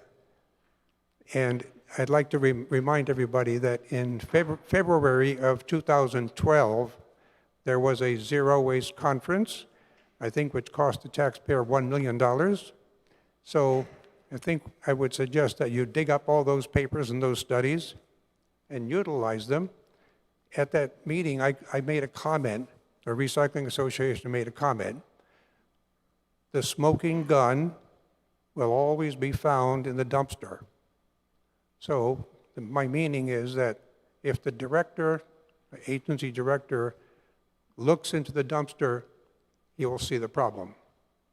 What I saw at one of the schools was so many items just shouldn't even be there. Why? Because there was no leadership. There was no directors to direct their subordinates. I don't want to see one steel can here. And I'm sure some of you already know about the global recycling up in Dedido. They take old bicycles, pipes, microwave ovens, all kinds of stuff. Here's the problem. They will pay, I think it's 5 cents or 3 cents for each kilogram. That's a lot of labor. So I was always wondering and trying to suggest that why not use money wisely? You got $1 million in the recycling revolving fund. Take that and amplify that 5 cents. If you were to magnify that by times 10, it becomes 50 cents a kilo. I think you'll have a lot of cooperation all through the community. You know, provide some people a lot of extra employment income, but providing another service for the island. So anyway, please read over the comments I've suggested, and if you have any comments at any other time, I'm just a phone call or email away. But I do have to mention one thing. My hearing is so bad. I can only hear about 1 word out of 10 that are spoken here. Okay, thanks for the opportunity and your bill. Thank you, sir. Senator Perry, do you have any questions for the gentlemen? Thank you, Mr. Chair, and thank you for all of you that have come here today, taking time out of your busy day to provide testimony on this bill. So this question is for Administrator Walter Leon Guerrero. So, considering that Guam EPA is a regulatory agency, do you see potential conflicts of interest in having to allot the monies in addition to regulating, individuals, community members? What are some things that you think how can we strengthen this bill to kind of prevent these conflicts of interest? Excuse me, sir. Are you referring to the grant program that is out there? Yes. Yeah.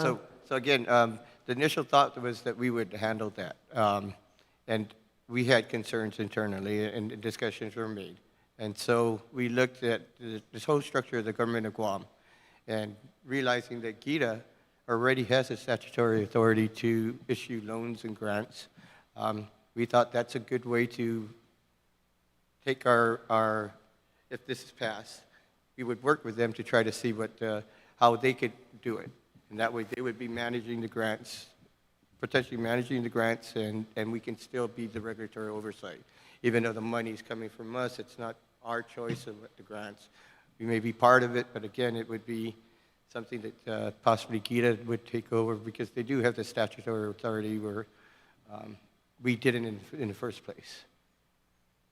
And are you prepared to, so the idea is to divert as much of the waste going to the landfill. Right. Are you prepared to develop these guidelines to ensure that whoever's receiving these grants is actually having an impact, an outcome that we want? So that's the interesting part. So there, again, we support this bill in the mission that it wants to take us. As the speaker, I think, brought up in the last group of people, there looks to be that there may be some things that we need to refine and fix a little bit as far as specifics, such as what exactly are the grants and who would be providing that input. What would be our gauge in the grant being a successful grant?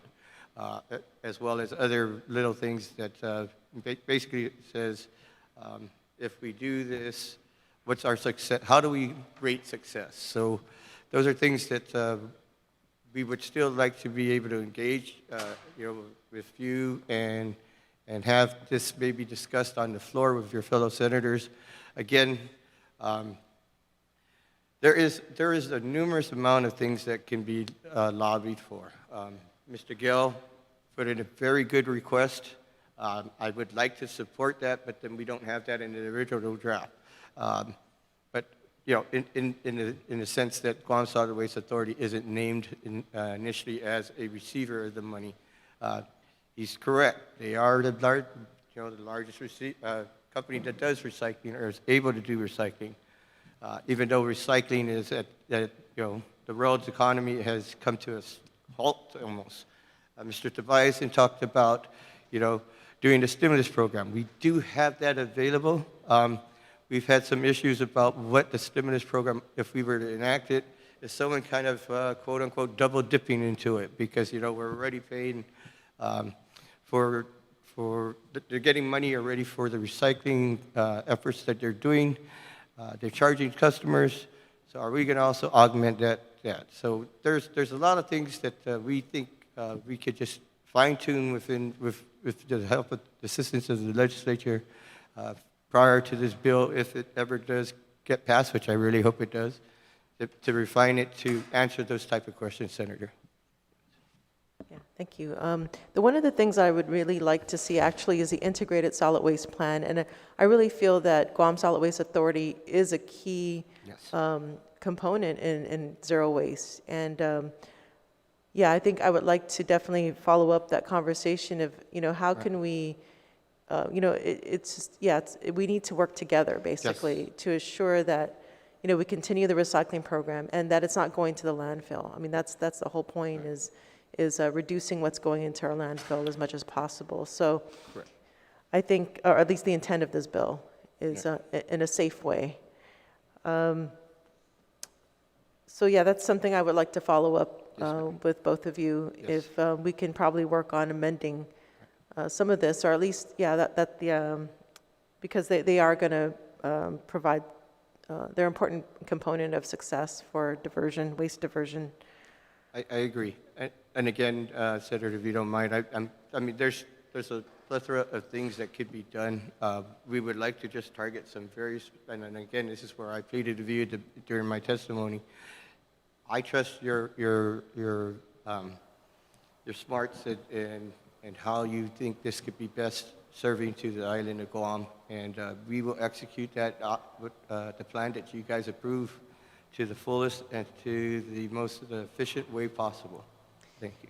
Yeah, I appreciate that. I know you made a comment earlier that you don't want to fight over who's getting the money. You just want to have it laid out so you can just carry out the intent of this. I mean, we've put in our recommendations, but yeah, I think it's time for us to start acting on these recommendations if allowed. It's time for us to move forward and not to be stuck in this process. Yeah, and I think it's also important to reinforce the priority list, right? That the whole intent of the revolving recycling fund was to get rid of junk cars, tires, batteries, white goods. I mean, the bill does not intend to undermine that at all. It's basically just to add another component because the recycling industry worldwide is shut down. And so we need to find local solutions to, how do we deal with the waste? And I think ultimately, a lot of the answer lies in, extended producer responsibility, importing, selectively importing things that we can easily, divert from the landfill. Yes, so I think, in addition to kind of this, utilizing this as resources, I think ultimately it's about limiting what we bring in, or at least selectively bringing in what we bring. So I'll just defer my questions to my colleagues. So thank you. Thank you, Senator. Thank you. Senator Tello, do you have any questions, ma'am? Mr. Chair, I'd like to reserve questions for later. I think my good colleague, Senator Chalahi, was bringing up some funding questions that I would like to have her ask EPA. So I'd like to listen to that before I have any questions. Thank you. All right, so you'll be a follow-up question. Senator Teresa Lai, do you have any questions, ma'am? Yes, thank you, Mr. Chair. So, of course, I think, we're all united and we support whatever's going to reduce the amount of trash going into the landfill. Right. That's why all these different cast of characters are here today, and I appreciate that very much. And I think the community also wants to do its part, Yes. for the most part. So if I may just be very frank, Sure. I'm going to lay it out. For me, the bill looks like, just recently we passed a bill that would authorize finally the Guam EPA to utilize the recycling revolving fund, that it had finished its rules and regulations after a long, long wait. And it had set priorities for use of those funds. And you said earlier that those funds are about approximately 2 to 3 million per year. It would be dependent on how much revenue is generated by the registration vehicles, yes. So, generally, it's been between 2 million and 2.8 million. With this COVID pandemic going, I can only imagine it'll be dropped tremendously next year, because if you ask me if someone has, do I feed my family or do I register my car? I hate to say it, but I mean, the truth be told, it would probably be feed the family. So Okay, well, yeah. I'm interested to see that because I heard in one of my meetings that car sales were actually increased during the COVID. So That's again, usually- yeah, yeah. so as a reminder, the recycling fees come from when you register your car, when you register your motorcycle or trailer, for each piece of heavy equipment registered. Yes, that's right. And, okay, so you had set priorities. First priority, junk vehicles, tires, batteries, waste oil, white goods, appliances. Second priority, paper, cardboard, plastic, and glass. Third priority, other recyclables as determined by the administrator. Yes. And did you intend that the 2 to 3 million per year was necessary for these purposes? So again, with the regulations that we put forth, the idea is that the 2 million to 3 million per year will fund what we as an agency feels, and we would talk to the stakeholders, talk to the stakeholders and see what is needed for this upcoming fiscal year. And then the process would then be, once we decide how that $2 or $3 million, or just to use the $2 million gauge, once we determine what the $2 million internally with stakeholder involvement, then we propose it to our board, which is a policy board. And that board now then has to either approve or disapprove what our submittal is. And because we, as an agency, does not stand alone and say, no, this is where the money's going to go. We are only recommending it to our board, and the board will need to finalize if that's going to be. So our idea was to load the regulations with options. By no means are we going to be able to do each option each fiscal year, but we would be able to address what is most needed for the upcoming year. And so when you ask me, is it 2 or 3 million for all of these options, it would eventually hopefully cover them all, but by no means is it going to cover them in one fiscal year, not at all. So not enough to cover your first 3 priorities that we had just established a few months ago? It would depend on how much we allocate to each priority. Okay. Yes, ma'am. This is the same, number 1 on your list here, junk vehicles. Yes, This ma'am. is how we fund the mayors to pick up, Yes, ma'am. to collect the vehicles. This is one of the biggest things. The mayors are on the radio almost every day Yes, talking about this. It's not fast enough, not Right. enough, right? They need yes. to do it over and over, and even Right. that program by itself, I'm curious how much. So I'm proud to tell you that because we passed those first 2 initiatives, and the requirement in the initiative is that we present to the board, at least for the Mayor's Council, what we propose to provide to the mayors for the next fiscal year. That has already been done. We have $500,000 already allocated, just waiting for the fiscal year to start. So we are not allocated, but approved by the board. So now that we have that approved, come October 1st, or even a couple of days before, I would need to talk to our Guam EPA's ASO. But we have the money set, we have the board approval on it. What is that amount? 500,000 to start off. Okay, so for the junk vehicles program alone, through the mayor's. For the mayor's council. For the mayor's correct. council, you have to have your own probable, other additional Yes. programs, but for the mayor's, $500,000. That's already been Okay, approved by thanks. the board, yes, That's ma'am. the perspective I wanted, because what this bill is doing is proposing to add on a fourth priority that says, priorities may be modified based on the most updated integrated solid waste management plan, the Guam Zero Waste Master Plan, waste characterization studies, compost master plan, food resource recovery plan, and other plans and studies as recognized and approved by Guam EPA. Yes, ma'am. So if it's Guam EPA that's approving these plans, and it says the administrator, meaning the administrator of Guam EPA, may use these funds, do you believe that Guam EPA, under this bill, controls then the allocation of funds sufficiently? Interesting question, Senator. I can only speak for myself as the administrator now, and I can give you my word and my honor that I will do what needs to be done for the benefit of this island. I will work with the stakeholders. Now, some people, I've been asked this, does this give the administrator too much authority? And you know what, that's not for me to decide. My decision is going to be what you decide, and I will execute. But again, with that being said, I am not going to do anything frivolous or try to direct something. All the funding will be done to incorporate zero waste into the island of Guam. All right. Yes. Sorry, maybe you mistook my question. Okay. I'm not questioning the administrator versus the board or that authority. I actually don't have a problem with in this bill.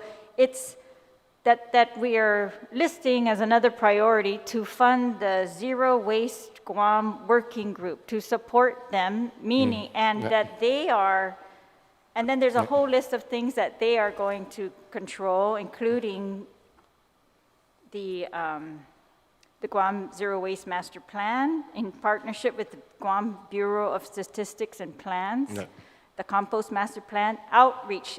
It wants us to fund outreach and public education, circular economy studies and projects for establishing extended producer responsibility in Guam, recycling enterprise zone in partnership with the Guam Bureau of Statistics and Plans, the Port Authority, and GIDA, which I think it's already in the books, and the Food Resource Recovery Plan, initiatives to incorporate more environmentally sustainable practices. It goes on and on. Right. It's got a grant program, a loan program, and but all of those are I guess I'm questioning you, the control of those programs. It looks like it's under the Zero Waste Guam Working Group versus the Guam EPA. Right, and so I think it was somewhat addressed when Senator Perez asked me, how do we separate between being the regulatory authority and also managing this fund?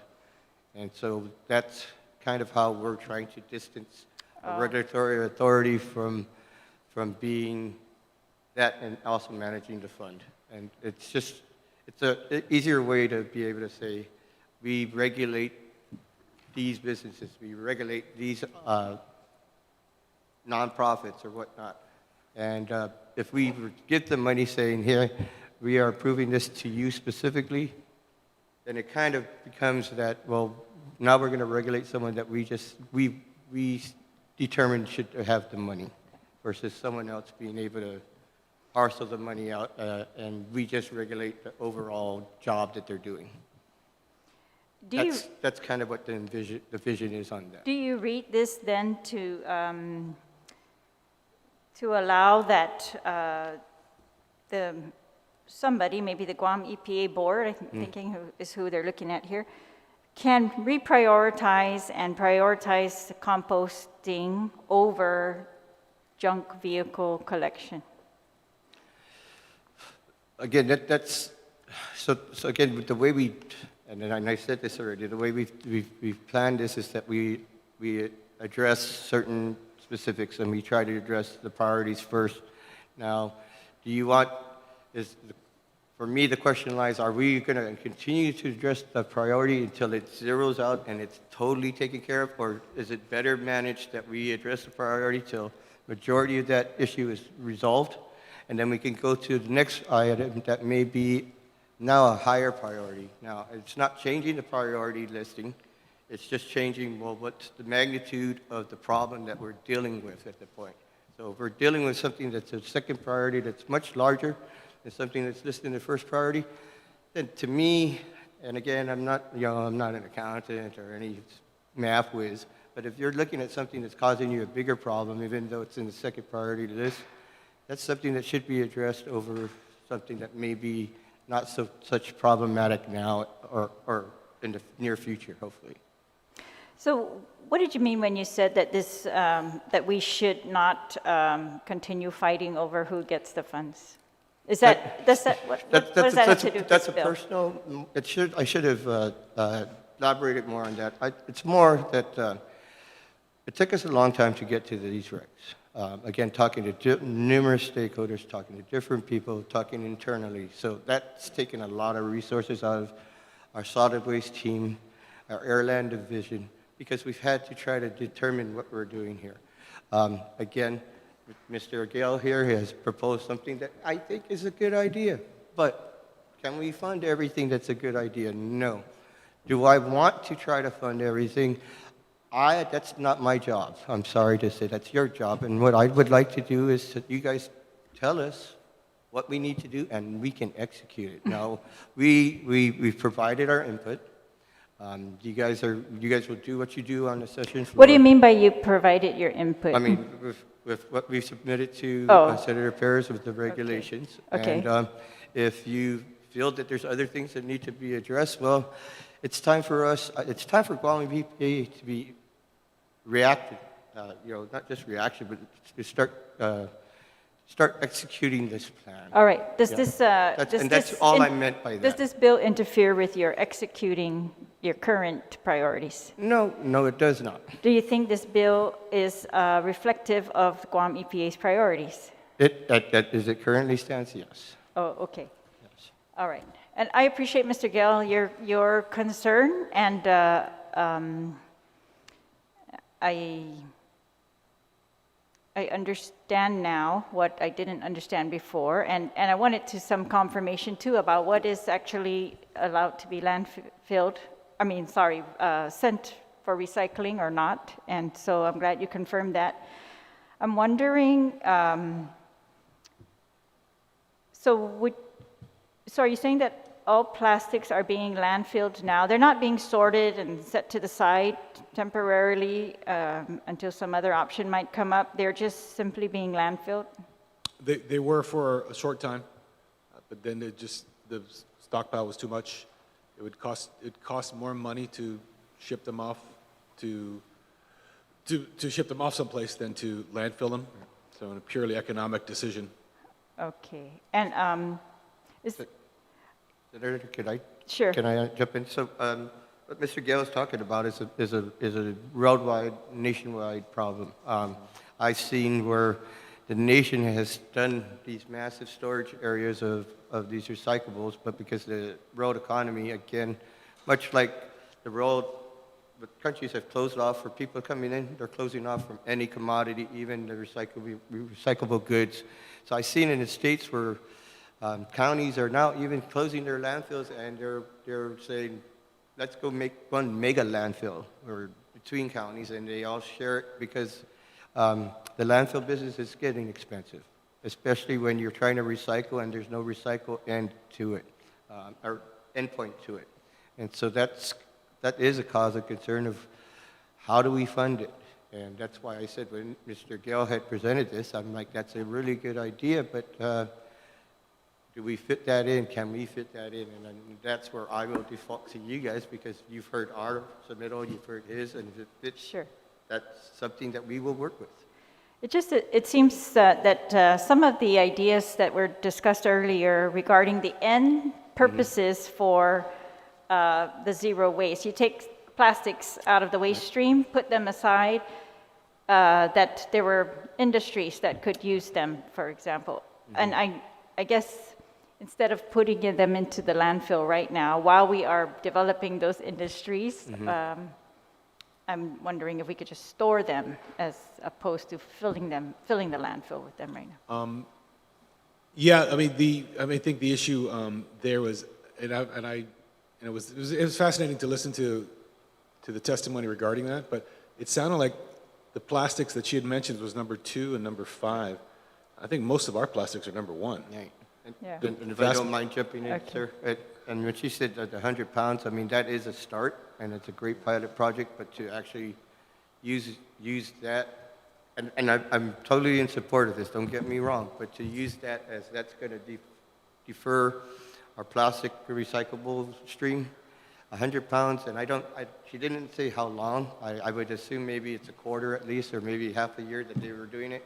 So you're talking maybe 200 pounds or 400 pounds of plastics being recycled through that process. That is a little dent. It's a great start. Don't get me wrong again. I don't want this to be misconstrued, that I don't believe this will go wrong if we assist them. It's just, if you do that, and I don't know exactly, Andrew, do you have, I'm sorry, can I ask Andrew if he has the numbers of what they, can I ask that, sir? Or, no, I won't do it. But yeah, so Andrew may have how much plastic that they actually do collect, and versus 100 to 400 pounds per year of being recycled.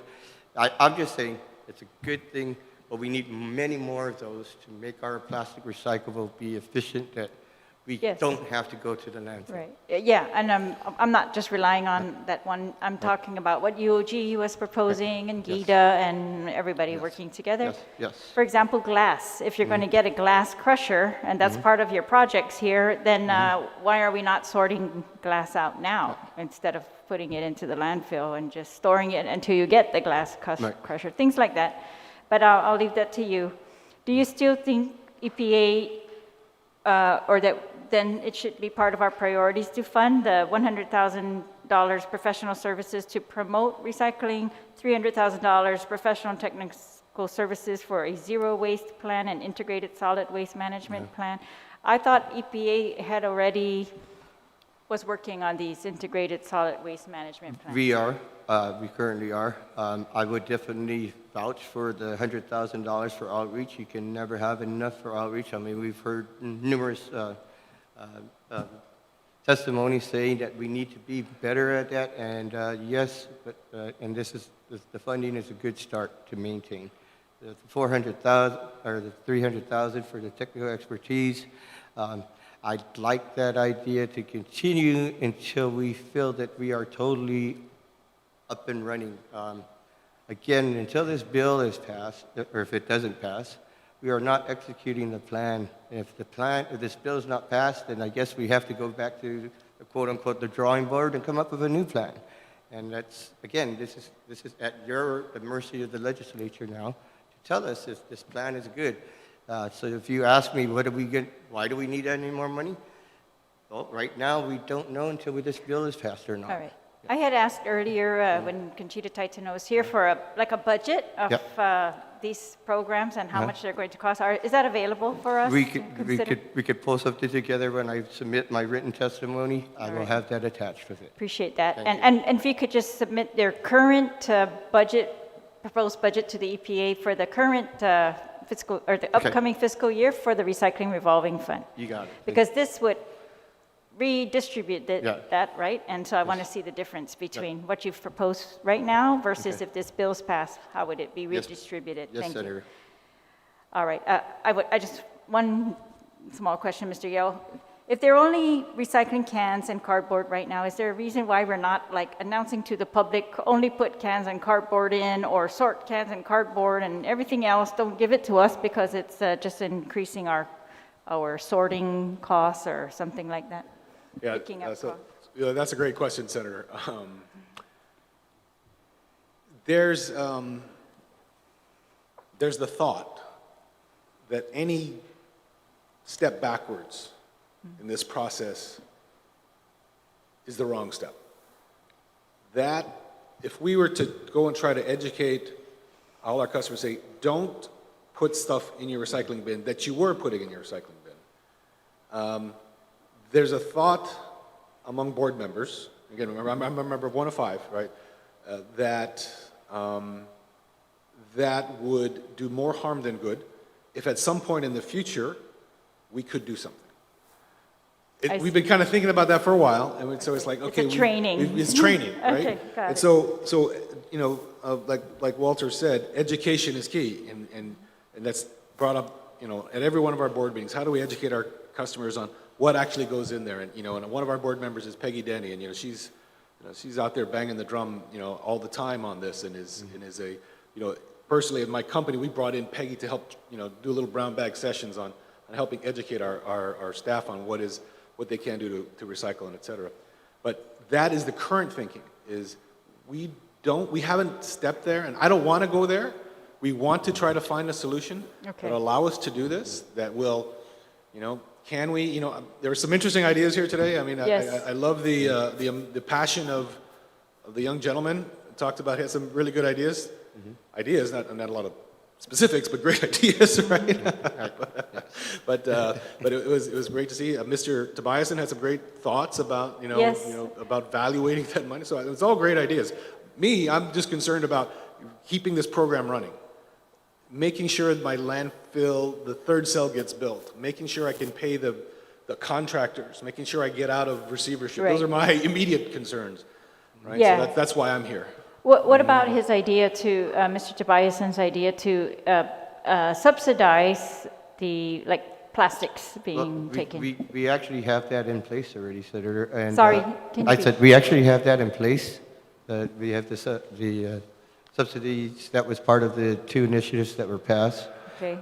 And so we came across the situation, well, if we were a little bit worried about, I guess, for lack of a better definition, double dipping by these recycling companies. Now, Mr. Tobiason said he talked to them and said, how much profit are you going to make? And they told him barely anything. Well, if they're getting subsidies for the recycle process, and they're also charging people for receiving this, well, how much are they going to be making? And that's just something that we're looking into.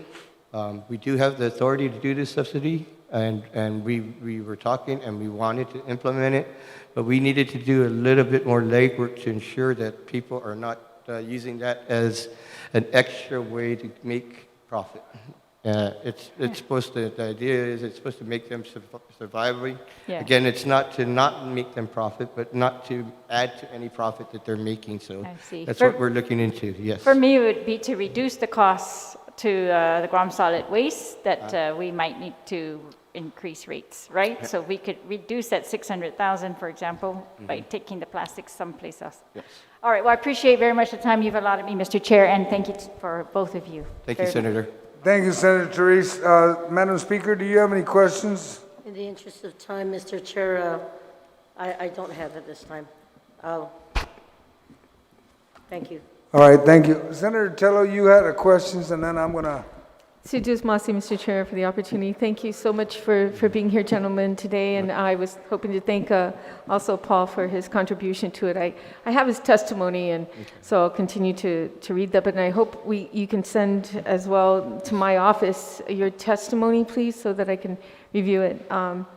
You know, I was really concerned about why the Mayor's Council is not here, because they have a hand in this. And I did send a text out to them, and they are going to provide written testimony. They just didn't have time. They were supposed to be here, but conflicting meetings.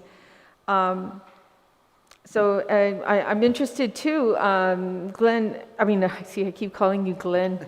I know all your brothers, man, Vince, Glenn, and Walter. Yes, I know. Da, Leo. Okay, so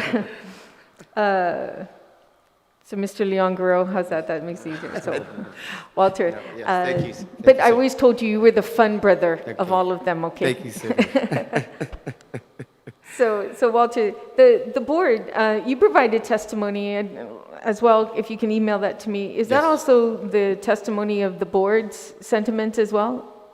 No, but the board chair is outside, like Mr. Tobias had said, and he said he was supporting the testimony I was doing, if you want. Who's your chairman? Bob Perone. And he's saying he supported your testimony, or? Yes, and that's why he Okay, was so- here. I mean, he's out in the waiting room out there, so. Okay, thank you. So does EPA receive any kind of federal funding for the recycling program or your division at EPA?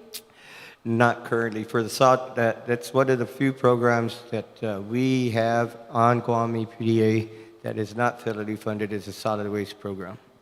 Well, or the recycling program, anything like that? Do you receive? We get guidance and we get assistance, but not like a lot, not in the dollar amount. So again, the way Guam EPA receives its federal funds is we get it. We have a consolidated grant process where multiple programs put the money into one pot. The pot loses the identity of the money from the different programs, and that gives the ability for the administrator of Guam EPA to be able to distribute within the agency where it's most needed. Again, the biggest problem that we had with solid waste program is there is no funding from US EPA for solid waste. That is supposed to be generated locally, and we don't. You don't go after any grants for that at all? We've worked on some, but again, most of what we're doing is trying to catch up. We have a very small team in the solid waste team that works very diligently, works, if you don't mind saying, works their butt off, trying to track. So when you have 4 people that's on the team, plus 1 recycle expert, you have them doing the permits, you have them doing construction inspections for occupancy, which ensures that all the solid waste is moved from the sites. You have them also going out to illegal dump sites that are literally littered throughout the island. And so with a team of 4, it's very difficult to keep up. So solid waste is one division in EPA. And one then program you have within a division. Right, and then you have recycling as another one? That's become offshoot because of the RRF statutes have enabled Guam EPA to pick up 1 person, FTE, to manage the recycling, yes. Okay, and in that department... But it's 1 person only. One person in there? Yes, that's what's allowed for funding. It says 1 person for salary and benefits, and that's where we're at. Okay. You've read, of course, you read the bill. You had an Yes. opportunity to read it. And the section there that talks about the stipends, the $5,000 per year per individual stipend, can you kind of explain how that, in your eyes, the way you read it, how this is supposed to work, and who gets it, and what are they supposed to do for Is it a board member? Because it's kind of a little bit confusing on that section. Right. So what we're looking to do with that, again, it's kind of like with the grants and stuff where it's offering people opportunity to do something that's zero waste targeted, and that's kind of what we're looking at right now. So this is basically giving it's not really a stipend, it's like a grant. There's the grant process and there's a stipend, yes. Okay, and then within that $5,000, they have to come up with something, and so Correct. you can award that. And as mentioned earlier, those are some of the things that we need to figure out. Well, if this is processed and provided, what is our seating or what is our goal that we have to have them meet to know that we did it successfully? Correct. And they have to perform this before they get their funding? Well, no, because most people couldn't do something without the funding in the first place. What happens if they don't fulfill the goal? That's the other thing, where we have to decide what our benchmarks are. Based on our benchmarks, what do we do if they don't meet the benchmarks? That's kind of that's what I had mentioned earlier, that there's a few things we need to tighten up a little bit. I think a whole lot, yeah. because this is $5,000 to give to someone. Do they get it before? Do they get it after? What happens if they don't? There's a lot of variables in here that need to be addressed, especially when you're dealing with money. It becomes very touchy. Yes. And I was glad my colleague asked questions about the budget. That's really what I was hoping you knew off the top of your head, how much funding is used for each department and what's needed. But I saw you texting after, so. Please have that emailed to me as well. I was actually writing my notes, but I appreciate that. Senator. Okay. Yeah, I trying saw not that. to text. I'm writing my notes on my phone, that's all. Okay, and also my colleagues talked about subsidizing the $600,000 for the residential recycling curbside, this count here, or this bill here, asking for this amount of money. And then we have the University of Guam in here asking us for some money too, so that they can get another grant and stuff like that. It just, it's a tug of war with this revolving cycling fund. It's beginning to be, everyone's pulling at different strings, and the concern of you just coming to the legislature with your initiatives, and that was passed. And I think we should really look at, if anything, Mr. Gale, what is the probability of this residential recycling fund no longer existing, the threat of it not being able to fulfill? What's the probability? Do you mean the residential recycling program? Yes, the one that's given to the residents now that you... If we don't, we're right in the middle of, the PUC has commissioned an audit, a solid waste management audit that was supposed to be complete, but COVID screwed that up. So it'll probably be complete in the next month or so. And there is a comprehensive rate study in that talks about, and I've seen a draft, it's not finalized yet, but I've seen a draft, and it talks about the allocations of the solid waste system and where that goes towards rates. And if we don't have any kind of subsidy for this, then we may have to increase rates to pay for the amount of money required to continue this program. My intention and the intention of the management would be to break down our existing residential rates into components, just like your water bill or your power bill. You say, here's your rate for this, here's your rate for this, here's your rate for this. And so I want to be able to list out, here's your rate for collection, right? For us to go out and collect it. Here's the rate for recycling. This is how much it costs us to recycle. Out of your 30, 35, whatever that, this is how much it costs to do this. This is how much it costs for us to maintain the household hazardous waste collections. This is how much it costs us to maintain the transfer stations. And then this is our disposal fee, right? Because the disposal fee is now taking it to the landfill. And so our goal at some point, as we get through this, it'll have to be an adjustment, which means we'll have to, go through the what do they call it, the AAR? I always get confused what that is. The AAA procedure, right? To update all of our things, and of course it'll come before the legislature. But that's where we want to go. That's kind of how we want to do it. We want to be as transparent as we can be to our ratepayers, and say this is where your money is spending. And if at some point we can't afford it, as I say, look, our number one priority is municipal solid waste. So hopefully we're not there soon, but I'm concerned. Yeah, so am I, and but I'm glad to know that it's really soon down the line that you'll know more about that, and if there is a true threat that we have to be concerned about, because we all know what happens if you raise the tipping fees.